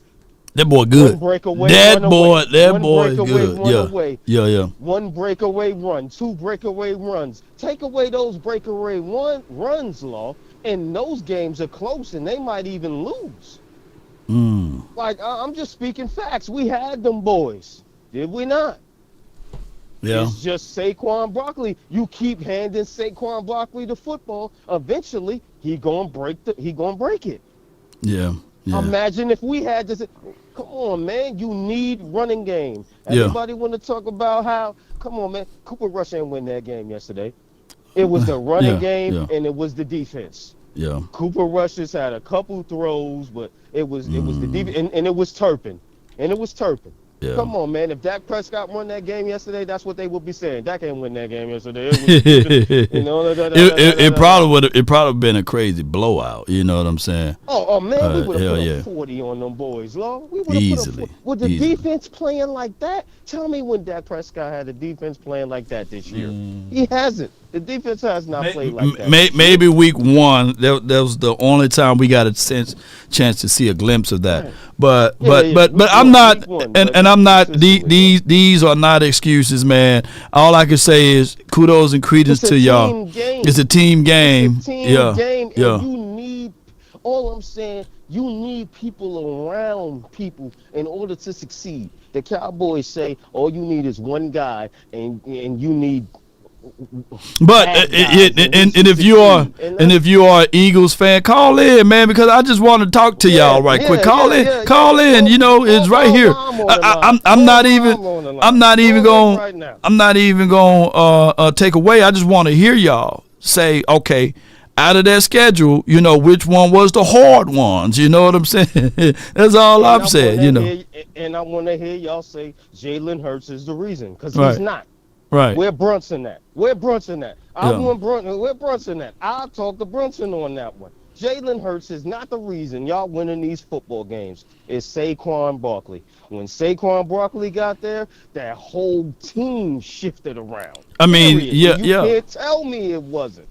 Man. The defense is trash. The defense is garbage. But when you got Saquon steady moving the chains, steady giving it done, steady wearing everybody down, that defense got a chance to stay fresh. Without Saquon, man, we seen in the beginning of the year that defense was Barsudu. Come on, man. And that's going to be the Achilles heel in the playoffs. The defense is trash. Straight period. I'm telling you right now, man. Come on, man. Even when they played the Giants, Law, they were struggling against the Giants until Saquon broke out with a couple runs. Come on, man. They were stopping Saquon. Come on, man. Yo, I just need the Cowboys to see that philosophy and adopt it, man. We need players around. We can't just do it with one or two guys. We can't just say we got 88, so we good. Come on, no. We need guys. That's why I'm struggling with the tank and I'm struggling with the winning games. Because if we get that running back, if we get a whatever his name is, Genty, we get him. Ashton Genty. We get him. Do you understand what that does for our offense and our defense with a running game like that? That's why Jalen Hurts is doing what he's doing, because he got a running game. But they are a loaded team though, you know, and shout out to them, man. Look, I guarantee you, Eagles fans saying, hey, that's not our fault that they GM be GMing. You know what I'm saying? Oh no, I'm giving them credit on that. Give them credit on that. Their GM is doing that thing, even when it don't work out. He try again. Our GM says, "Oh, we already got a player here, so we don't need to get nobody else because we got a player here already." Yeah. You know, come on, man. We want this guy that we paying $50 to step up his game. Yeah. And we want the guy that we paying $6 million to turn him from water to wine. That ain't how it works. No, it definitely ain't how it works, man. We need guys that's already made. I like our offensive line. Do you see how our offensive line is moving around? That's promising. We get us a running back with some explosiveness like Saquon in there. We blow Washington out. We put a 40 or 50 on them boys because the quarterback ain't really got to do nothing because it's offensive line moving things around. So I'm saying, man, we need players, man. No doubt, man. I appreciate you for calling in, big dog. Appreciate you, man. That 100 grand, man, with the plan from the 201, man. And I'm not taking away from any other team that's in this division. No. I'm just pointing out the obvious. You know, we need some help. We do. Let me get my marketing hat on. I got to get my marketing hat on. Hold on. Yeah. We just pointing out the obvious, man. But the Cowboys, I'm telling y'all, this season right here with the amount of injuries we had, baby, yeah, I gotta call them zero grade. Oh my God, man, get my marketing hat on, man. Y'all too can purchase Law Nation Sports hat, man. It should be in the description box there, baby. So appreciate y'all so much for tuning in. Let's go with the next caller. We give it about 5 minutes. We're gonna lock it down. But I got Marcus from the 513. Then we have A. Lou from the 304. But Marcus, man, from the 513, talk to me, bro. Yo, what's good, Law? Hey, man, all is good. All is well. So, I gotta say, you know, and this is exactly what I was saying a couple of weeks ago. Is like, man, when we get these healthy players back on defense, we can't sit here and act like this team is going to be the same exact team. Like, it makes a difference when you have a Deron Bland on the field. Come on, it makes a difference when you have a Micah Parsons a couple games back in. It makes a difference when you have a Marshawn Nealon sealing the other edge now. And then you also have Carl Lawson, who's came into his own since those injuries. So now you have a Lawson that's acclimated. You have a Nealon that's playing. You have a Micah. You have Bland. And let's be real, man. Bland's force and presence on that field completely changed the defense. Like, hands down. They were not throwing towards Bland that much at all. And, man, Josh Butler, where did he come from? Man, talk to me about it, bro. He came in and he played pretty well. Also, you know, I don't know how many games Parsons missed, but he's still on pace for getting double-digit sacks. That's crazy, right? Just by far, if he continued to do things like this, I'm quite sure he's going to probably, against the Giants, give you 2 or 3 sacks in this game if he can stay healthy. This probably be his best season if he continued to propel that way. And that goes to show you that, with Zim, if you had more weapons, we'd probably be looking at this season differently. Yeah, absolutely. And then also on the defense, there's one thing that I just really wish we would have fixed or added to, which would be, cover safety. Safety is something that we definitely still need to address in the offseason big time, I feel like. But yeah, man, having everybody back healthy now. Diggs will probably be back next game, you think? According to the information that just was released, he got a groin, so he's out for 3 weeks. According to that information. Okay. Now there are some news rumbling that he gave up on the team, that he didn't want to report. But I'm gonna keep that with caution. A groin injury is very painful, and you can't rush that back because you want to take time for that to completely heal. But it is a 3-week recovery window. Okay. All right. Well, I'm liking what we're seeing out of Butler, though. So we still have Bland, we have Butler, we have Lewis. So, I mean, we can hold our own for now. And I think this defense is just going to continue to get better, and I think they're just going to continue to find their flow together as well, now that we're really seeing them on the field. Along with that, offensively, as much as we may have not have done too much and put up many points on offense, I want to give some kudos to the offense a little bit because, man, we look at the offensive line that we just had in that game. Yep. How many different backups, second and third string, do we have on that line? And they were actually holding up their own. TJ Hoffman, awesome. Look, I think that this offensive line, those boys who, believe it or not, had more time in preseason together, I think that we looked a little bit better versus that, the defensive front, because those boys got big boys like Payne and beyond, and I think that we did our job. No joke. Yeah. So we did all of that with this offensive line. I think that right now when we look at this offensive line and we say everything personally, we can look at it and say, Terrence Steele, hey, what's going on with him? Because he was the weakest link. I get the Tyler Guyton false starts and issues not knowing where to line up at. He's a rookie. We give him grace on that. But Terrence Steele this season been very disappointing. Yeah, absolutely. And for me, honestly, at this point, I almost feel more comfortable with Awesome playing Guyton's position, honestly. Yeah. To be for real, because those penalties, man, Guyton is always hitting those costly penalties, and it's just we can't be affording that at this point in the season where every single game is basically our Super Bowl at this point. But then last thing too is I want to also point out, everybody's kind of saying that Cooper Rush didn't do anything and Cooper Rush this and Cooper Rush that. But why is it so hard for us to maybe give him a little bit of kudos in the fact that, number one, he was a game manager and didn't turn the ball over whatsoever. He didn't put it in bad positions. We had missed field goal, blocked punt, blocked field goal, all these different things that could have been, a lot of bleeding on the team. That usually happens, but then, and if anybody knows me, I am someone that has defended Dak for years. I love Dak. He's my favorite player on the team. But the way that he was playing this year specifically, he was adding to the bleeding in those games. Facts, with his errant interceptions, those out of nowhere bad throws, that was adding to the bleeding. So if we play games where our defense is playing solid and we're able to establish a little bit of a run, and then our quarterback is able to not do too much, but is able to make smart plays down the field when needed, able to control the ball without turning over, then we win just about any game.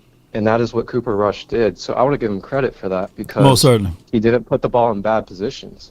Yeah, I would say this with Cooper, and I was yelling this on the play-by-play. You saw him step up and climb the pocket when it was necessary. The offensive line, he had time to throw. He had time for those long developing routes, especially those deep overs, deep crossers.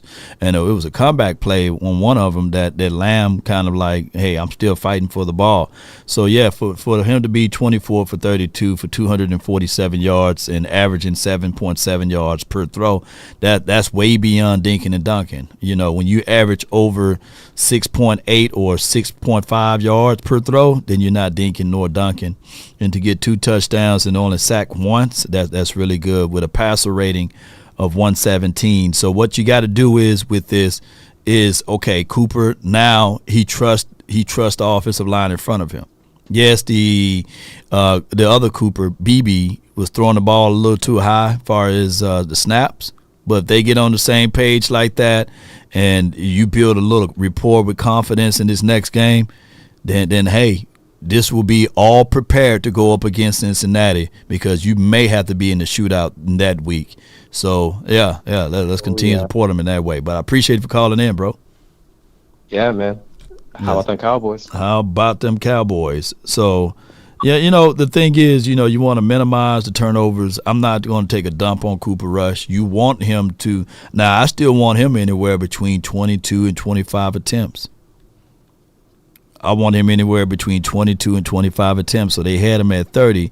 But what really helped us out is the run. The run, they at least ran the ball with the attempts of 28 as far as the team-wise. So that helped us out. I think that the Cowboys need to continue to do that. Not saying that Cooper Rush is going to be able to walk on water or anything, but that's how the game that you want. You want good defense. You want to play keep away. You want to win the time of possession. I'm going to go back to this right here. We saw how explosive the Washington team were at the end. So what you want to do is look at it from those perspectives. I want us to win the time of possession game. If my screen can ever load up here. Yeah, here we go. I want us to win this game right here. TOP. That philosophy, winning the TOP, there was a winnable game in this stretch of games that we lost. I don't think that we would have been able to beat Detroit. San Fran was very close, but that's even with Dak Prescott. You win the time of possession, and if you don't play this political game with Ezekiel Elliott and Rico and Zeke, then, hey, maybe. The Atlanta game, there's a win. Look, the Cowboys literally could have beaten the San Fran and maybe the Atlanta game. You know, maybe they could have beaten Atlanta. Those are 2 winnable situations. You can argue before the Houston pull off, you could have maybe made that game a little bit more serviceable. The Philadelphia Eagles, they pulled off against us in the, I want to say the third and fourth quarter, but you had them all the way up to the third quarter. Play the sticks, play the field, control the clock with TOP. And the way this offensive line, granted, there's just been one game, but the way this offensive line, they played with grit. They laid on folks, man. They fought. You need that type of mindset and mentality. So if this guy that called in on the phone, who probably didn't hear Nate Newton say this, said and echoed the exact same thing, that, hey, Awesome Richards need to be starting at left tackle.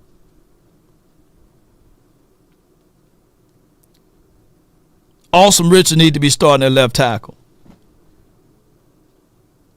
And if you can come up with the same conclusion that Awesome Richard is better than Tyler Guyton, then we need to start doing that. And turnstile Terrence Steele, hey, something ain't right with him. I don't know what's going on. But identifiable if my guy Nate Newton can say, hey, Zach Martin is having a bad year and Terrence Steele, not him, you know. He said, go back and watch that. I'm going to have to chop that video up. He said, man, Zach Martin, the president. But, man, he looking more like the butcher now. He getting butched up, man. He getting chopped up out there. We need to put one of the younger guys in. He ain't healthy. That offensive line, man, yesterday, Cooper had time to throw. And y'all know how Cooper is. But for him to be a passer rating of 116, that means that, hey, man, he was getting that ball around where it's supposed to be at. They had better protections on him, man. You know, that's all I'm saying. So, look, let's go get the next callers, man. I appreciate y'all for jumping in. I got MJ and my guy JD from DC. But MJ from the 206 unit mix, talk to me. What up, Law? How you doing, brother? Man, doing great. Doing great. Oh yeah. It was like you say, the offensive line kept telling y'all. Yeah, I think it was you. I think it was you earlier. Yeah. I think you started that campaign last year when you saying that, hey, Zach Martin, man, we look better. We look better with the younger guys. Was that you or was that Coach Mark? Yeah. You went all the way back to the Cardinals game. You were saying that, hey, something ain't right with Zach Martin. I think it was you. Yeah, I think it was you. Yeah. I said, he's because when like if any time. When a player, or any time in a player mind, when he's, remember 25, the safety played for us? He said he'd play, yes. When a man start thinking like that, then you can't play him no more. Zach Martin was thinking like that too, because he said, I'm thinking about retiring. Soon as retire come on his mouth, that means he's gone. Then I want my money. I'm going to hold off for my money. Remember that? Yeah. Then they came and got him. So now they bull rush him. He never used to get bull rushed. They just throw him out the way now. You see all the game. Then we put them young boys in there. They got them young boys in there. You know, you can't bull rush. And number 67, crazy. We got some dogs. Them young boys, some dogs. That center 67 is crazy, man. He fight everybody. And then he make all the people want to fight. And then you might be right, put 60 over there still, but I'm going to hold off because I'm seeing it. If this dumb coach run, that helps Steele. You don't put Steele in 50 snaps on passing. Come on, dummy. Yeah. I even know that. Steele is better run blocking too. And then you put him, then, now they don't know if he's going to run. Just like you said, Law, you got to even that thing out. If you even it out, it's going to save Steele. But, but 60, he was making me so mad yesterday. I said, man, every time I get a play, he'll do something goofy. Yeah. You know what I'm saying? But and I'm gonna go with the three-time Super Bowl champ, all-pro guard. Nate New know what he's talking about. He said we're gonna end up messing around. Let me say it again. This is what the Cowboys do. Look at the cornerback over there, Ward over there, San Francisco. We're going to end up doing number 76 like that. They're going to be on a team that we don't like, play with Washington, and become a 14-year-old left tackle. Yeah. In closing, that's what he said. He said if Awesome Richards fool around and leave this team and go to another team ball out, he said he going to cry. Because he's seen that kid. He's seen that kid. He got athleticism. He got good feet. His power may not be as strong as he is, but he a quick learner. He knows how to shoot his hands inside, and he like Awesome, And he said he feels like Awesome is a whole lot better than what we got out of Tyler Guyton because it'll take him another year. From here, it'll take him a whole another year, So he got a whole. So 2025, Guyton is going to have to go through another era of growing pains because he said this is what it is, man. You got. He said it's not his fault, but it just takes time for these young guys to get their hands together. And he said even him, it took him a minute, So, I mean, at this point, the Zach Martin and Terrence Steele on that right side. It was a blessing yesterday to see some right side protection because Zach Martin was in the game. And I get it, man. Zach Martin, it hurts me to even echo that, But sometimes you got to mourn the loss of the thoughts that you think of a player. He's gone. Yeah, and then, like I say, let me say 2 points real quick before I go. If you get a good offensive coordinator, like I say, if you get the Detroit offensive coordinator with this offensive line, you're going to average 30-something with the coach from Detroit. The offensive coordinator from Detroit. It's going to make Dak Prescott a better quarterback. And then my first 2 picks is, I'm going to say it again, is the Michigan D tackle and the Kentucky D tackle. I'm driving 2 D tackles back to back. I'm not playing them. Oh, you got the Mason Graham, and then you got the Grant kid. You know which Graham gonna be gone. Mason Graham. He gone. And Deontay. Yeah, but I feel you. The big 6'3" from Kentucky. They're my two D tackles back to back. Yeah. And then you got the linebackers with Orson them and everybody coming back, and your safeties. Then you can play the right safety and your corners all there. Then you'll be on. But it's up to you. Got to get the Detroit coach. I'm being honest. If you get the Detroit coach, everybody gonna be celebrating. Just watch what I tell you. That's my last word. No doubt, man. Appreciate you, bro. The Detroit coach is a pipe dream because of the $15 to $20 million that he's going to be asking for. And if anything, we know how they operate. They like to buy low, sell high, and they're not finna pay that much money to one position on the coaching staff, unfortunately. Let's go with the conference has been locked. JD, then I got some other fellas in here. We're going to try to get to all of y'all, man. I'm trying to get out of here before 1, so I'm trying to get to all of y'all. JD from D.C., you're live. What's up, Law, man? Long time no call, man. I'm donating heavy to the chat, but I had to call you on this one. Appreciate you, bro. Yesterday, Law, my house was divided, turned into a full WWE match, man, with mood swings and everything for the last 5 minutes of that daggone game. You know, half of my family are Redskin fans or whatever they're called. The other half are Cowboy fans. But listen, Law, we can't keep living like this, man. Either we quitting or we're fighting. I need to get Frenkel and Frenkel and give me some type of affidavit from Jerry Jones that tells me what I should do moving forward.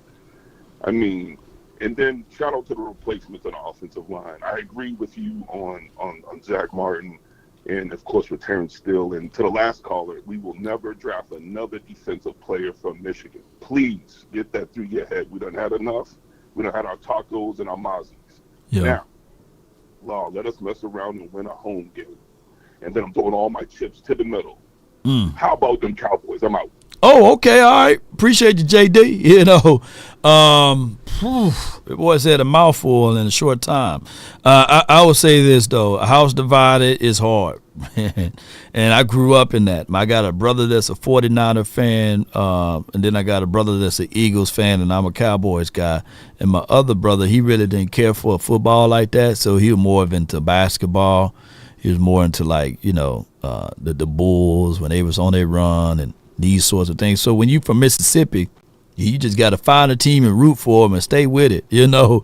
So, it was very, very much so intriguing to see who's going to win and who's going to lose this weekend. And, of course, right now, my older brother, Bente, he happy about his Eagles, right? But he's also understanding that they let him down every year. Yep. So he's not one of those braggadocious Eagles guys. He's like a guy like, man, we only winning because of Saquon. You know, if he get hurt, man, we gonna lose out. You know, so he's one of those Eagle guys, and I like them type of Eagle fans. Right. But neither here nor there. Just book it. Yeah.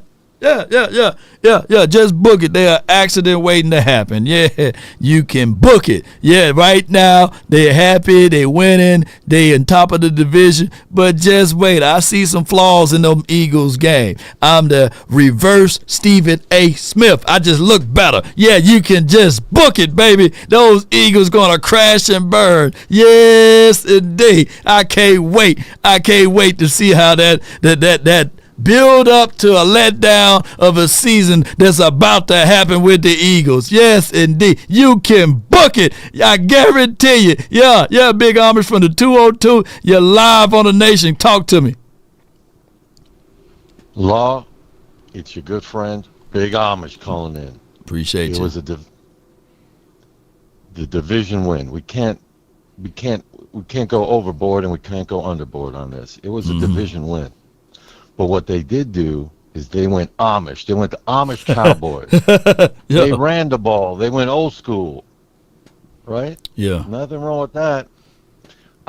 So it's a division win, and I look at it. I look way back when we had that 1-15 season. Who did we beat? We beat the Washington team. And they went out. They had the Super Bowl, right? But we had one win. So it goes to show you anything could happen on a given Sunday. But good things to take from it. But I want to switch gears and go back to optics that you were talking about. Optics is everything. Also requires discipline. Now, and so just think about, there's 2 points I want to bring up.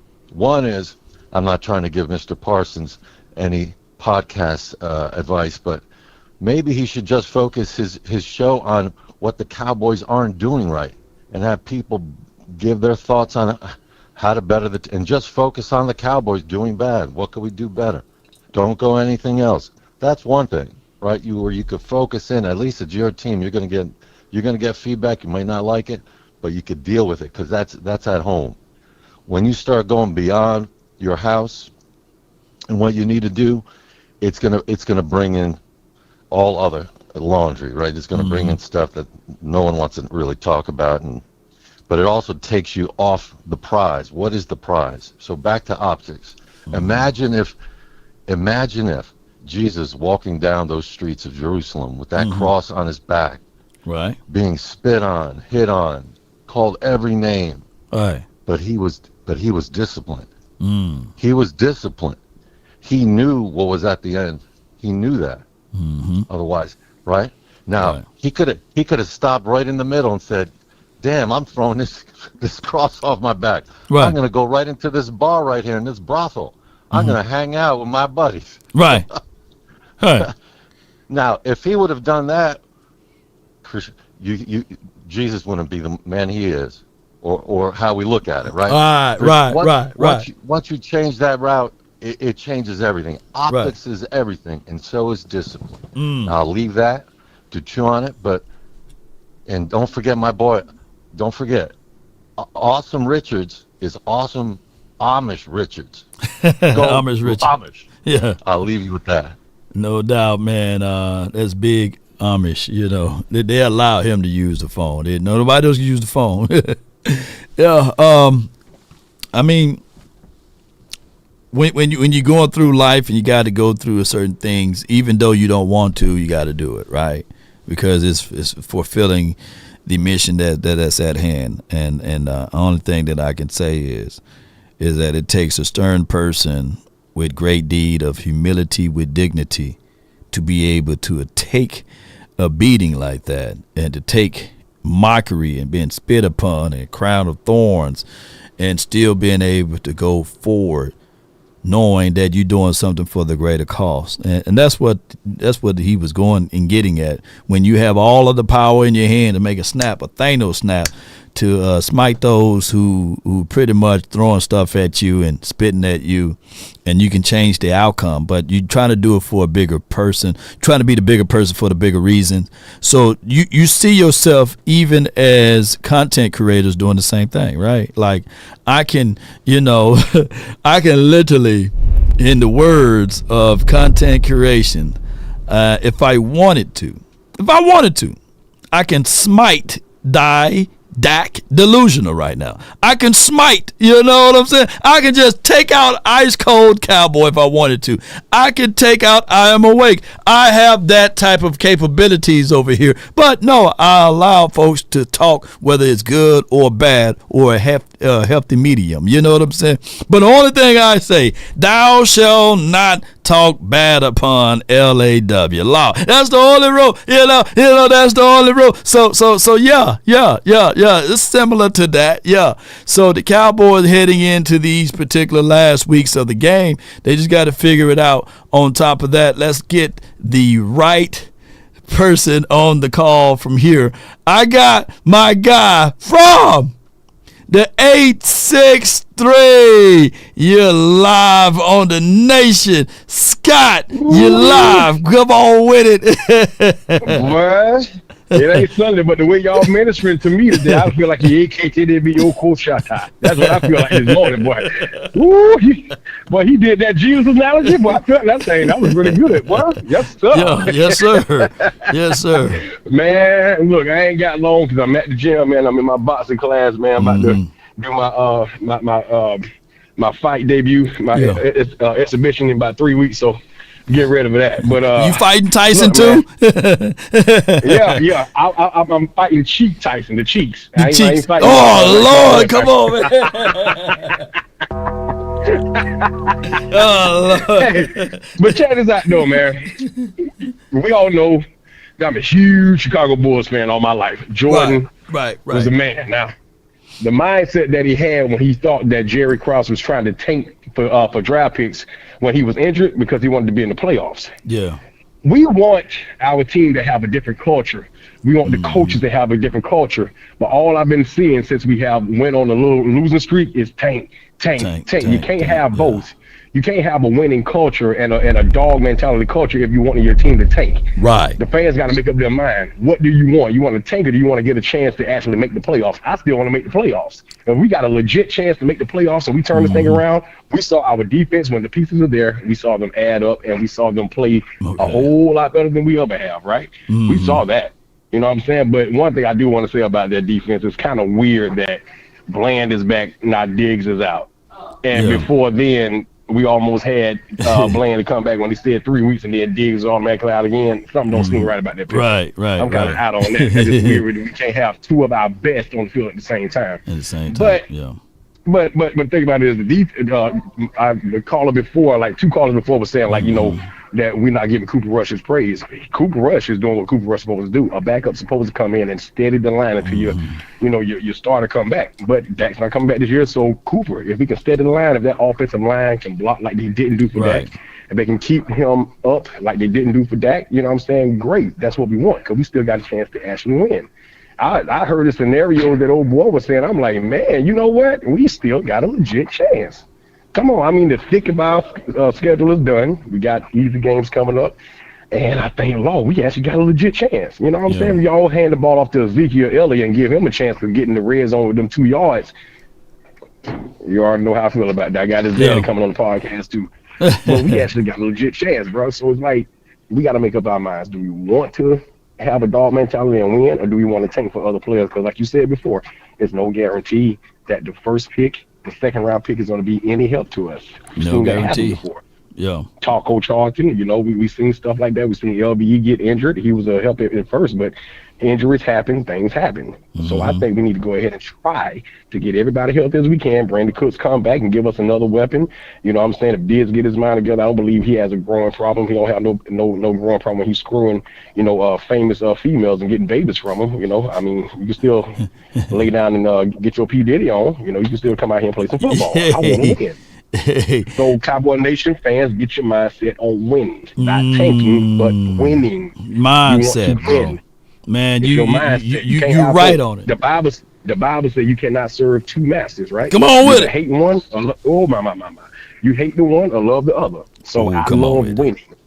Oh my goodness, man. And hey, don't give up until the fat lady sing, and you just never know. Remember what Big Amish was talking about, carrying the cross on the back and people spitting and putting the crowns of thorns and all of that stuff. And then even when he was hung up high on the cross, there was a thief right next to him, and he could have gave it up. But what he said to that thief, my brother, Deacon, what did he say? He said, this day, you shall be with me in paradise. Yeah. So it's not how you start, it's not what you're going through, but it's how you finish. Come on, baby. So this day, come on, baby. This is Victory Monday. Yeah. Come on, let me hear you sing Victory is Mine. Come on. Victory is mine. Come on. Victory is mine. Victory today is mine. Come on. Oh, I told Satan. Come on. Victory today is mine. Yes, sir. Yes, sir. Glory. Appreciate you, man. That's my guy. Well, we got some pipes over there, man. Yes, indeed. How about them Mammin Jammin' Cowboys? There you go. Yes, and that boy good. Yeah. Oh, man. Goodbye. Oh, my goodness, man. You played to win the game on a beautiful Monday. Hey, this is the day. Victory is ours. Come on with it, baby. Nobody's mad but the Cowboys haters, and the Washington people. We want Dallas. We want Dallas. Well, you got what you want. You got what you want. Did we get a chance to get all of the people who super chatted it, their comments up there? I appreciate y'all so much, man, for y'all support. Be there for your loved ones this week. Be there for the people that's right there in the corner with you guys so much. Let me make sure I got everybody. Law, it was nice to hear the run with it. Yeah. Shout out to you for the $9.99.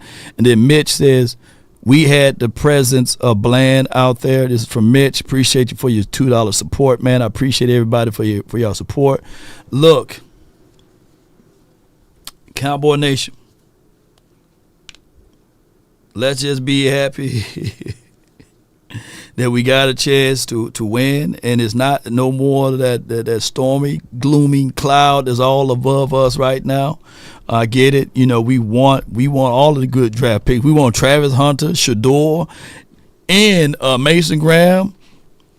We want all the good guys, but life don't work that way. Life doesn't work that way. Hell, the last team to win the Super Bowl, they haven't even been picking in the first round draft pick in the earlier rounds. They've been picking on the back end. And that old mindset of you got to have only the good players to win need to be abolished, right? Need to be kicked out. Need to be not put into those particular spots.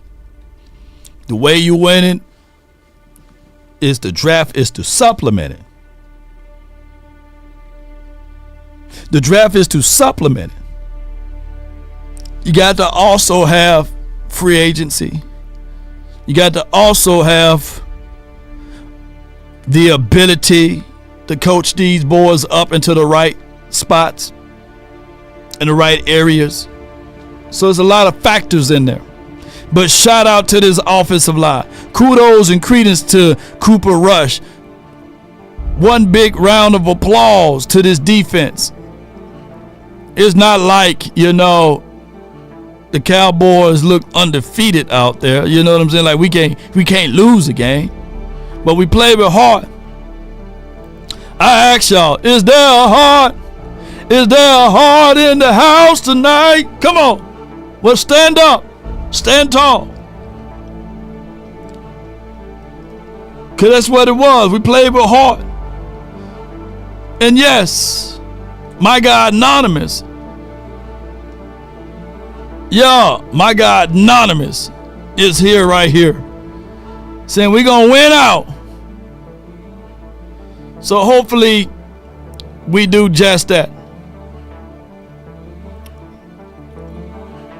Come on with it. Louis says Jay Butler could have turned into Andrew Both, but he stepped up. He could have turned into a Carson's, but he stepped up. So let's get it. It makes no sense to talk about Dak Prescott right now. He's out of it. I feel you, Dak delusional. You can't stand the man, but he have nothing to do with this team now. So move forward. We won. We're victorious.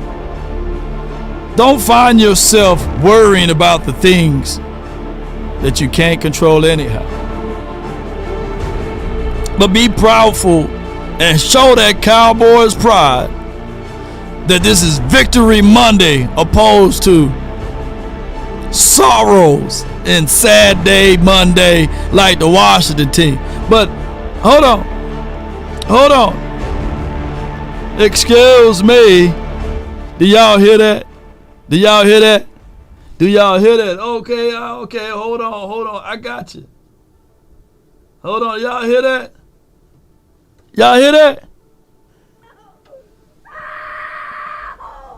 Washington, hush your mouth. Take that loss, man. Come on, man.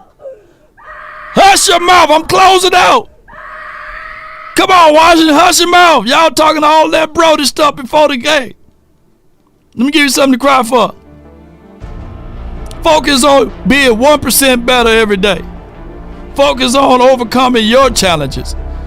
Take this victory, Cowboy Nation, and then get ready for the G-Man on Thanksgiving Day, where we would gather together, eating a good meal. But Mama said, and this Mama right here, Mama said that there will be days just like this. Mama said, if you want a thing bad enough to go out there and fight for it, to work day and night for it, to give up your time and your peace and your sleep, if all of your desires of it makes you quite mad that you don't get tired, and it makes you hold everything tawdry and cheap, if life itself seems empty and useless without it, and all that you scheme and dream is about it, if you will gladly go out there and sweat for it and fret for it and plan for it and lose all terror of your day for it, if you will simply go after the thing you want with all of your capacity, strength, sagacity, with faith, hope, and confidence, and stern pertinacity, if neither cold or the poverty or the famish or the fame or the sickness of your body or brain can turn you away from the thing you want, if dogged and grim and besieged and beset, with the help of Almighty Cowboy Nation and everyone that's listening, you will get it. Yes. That's been my time. I really thank you all for yours. And Lord knows, I'm going to miss some of that good old mama's cooking. Boy, I'm telling you, she used to have some turkey legs that you put in that doggone rice casserole, boy, and you get a little bit on your hand or finger. Man, you'll bite your hand off. Yeah. Boy, that pecan pie, oh my goodness, dressing with that doggone cranberry sauce. Woo! So if y'all got y'all mama Nim still able to cook something for you on Thanksgiving Day, go be sure to be with them. Yes, indeed. But in the meantime, in the between time, man, let's go. Come on with it. Mama said there'll be days just like this. Come on, Cowboy Nation. We about one love, DC for life, baby. Not for short. Come on. I just want to run it up.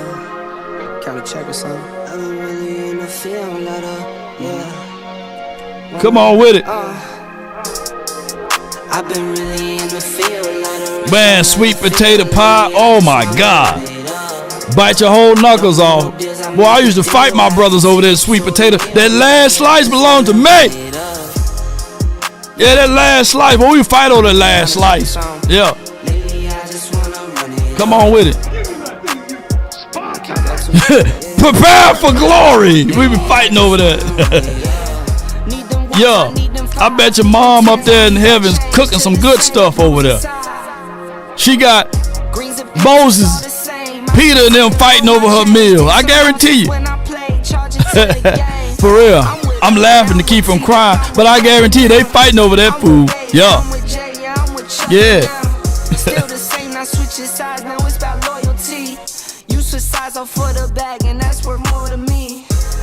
Joshua, who fit the battle of Jericho, like, no! I want that potato salad. I want them yams over there. Yeah. Call it too legit. Come on. That mac and cheese. I ain't talking about the mac and cheese that come out the damn box. No, I'm talking about a mac and cheese with 3 cheeses in it, right? Oh my goodness. You got to put that thing, it look like it coming out of the oven. I don't know all of the recipes to it, but I should have been watching. But I'm talking about that type of mac and cheese and some yams and some turkey and the collards. Woo! Come on with it. Hey. Too many foes and clothes. Yeah. I be at home alone. I be in zones alone. I be on road alone. Come on. Yeah. I be really in the field. Let her rush. I let her feel. That food gonna taste good this week, baby.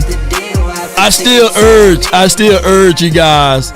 I still urge you guys to eat your Thanksgiving meal before the game.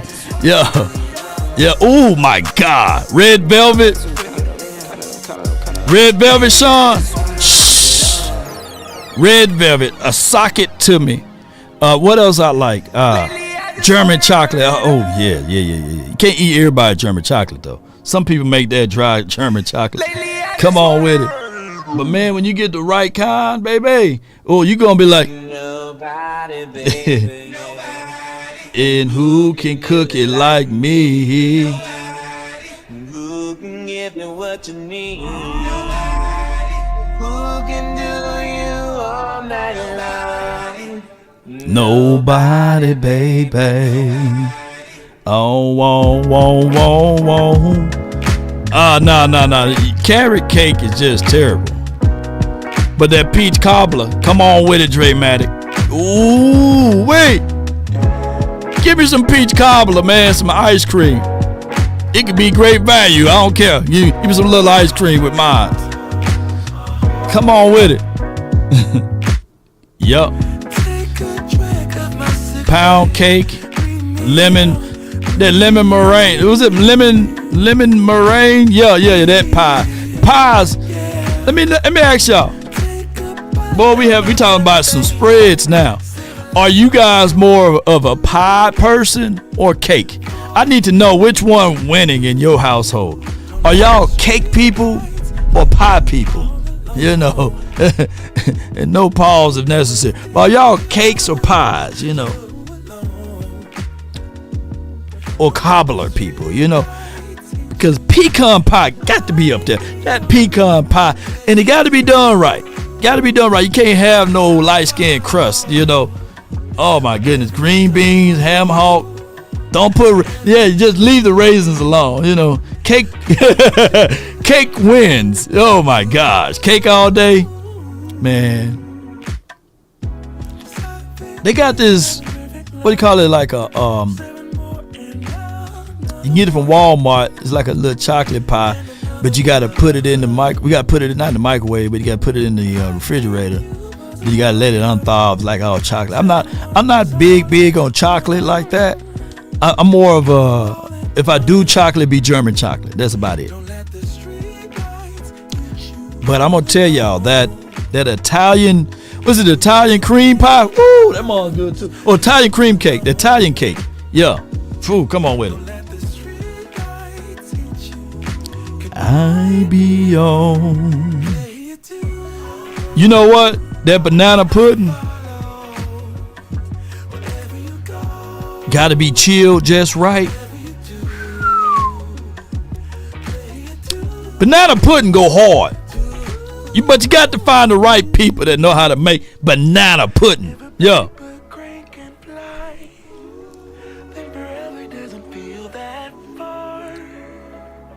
Yeah, banana pudding go hard. It was one other. I love the dessert. Buttercream cake, yeah.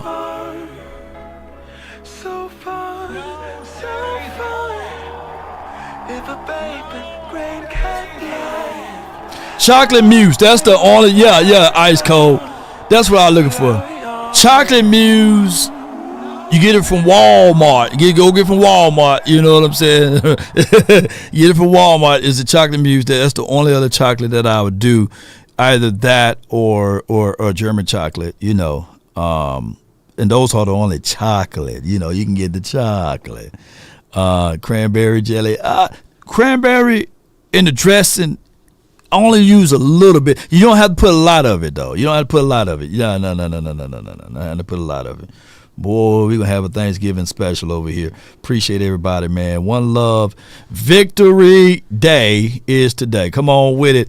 Come on with it. We up out and enjoy your sparrow hams. I bet you all the people say, hey, wait a minute. You got to leave that swine for your mind alone. Damn. It's an evil world we live in.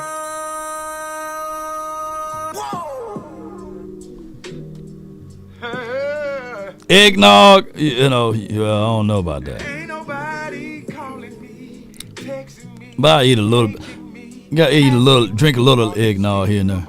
But are we still them boys? Calling me, texting me, paging me, asking me, am I still them boys? Y'all usually check on me. Listen. I'm still them boys. Hey,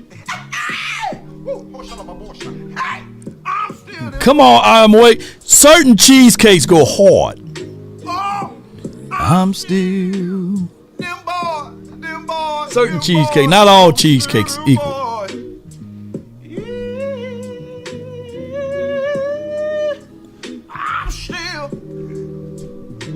I'm still them boys. This is where we hold them. This is where we fight. I'm still them boys. Them boys.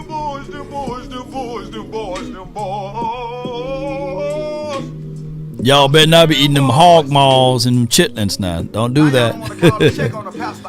Come on, choir. Please come home. Yeah, I'm still them boys. And bologna. Until next time, one love. I love all of you all.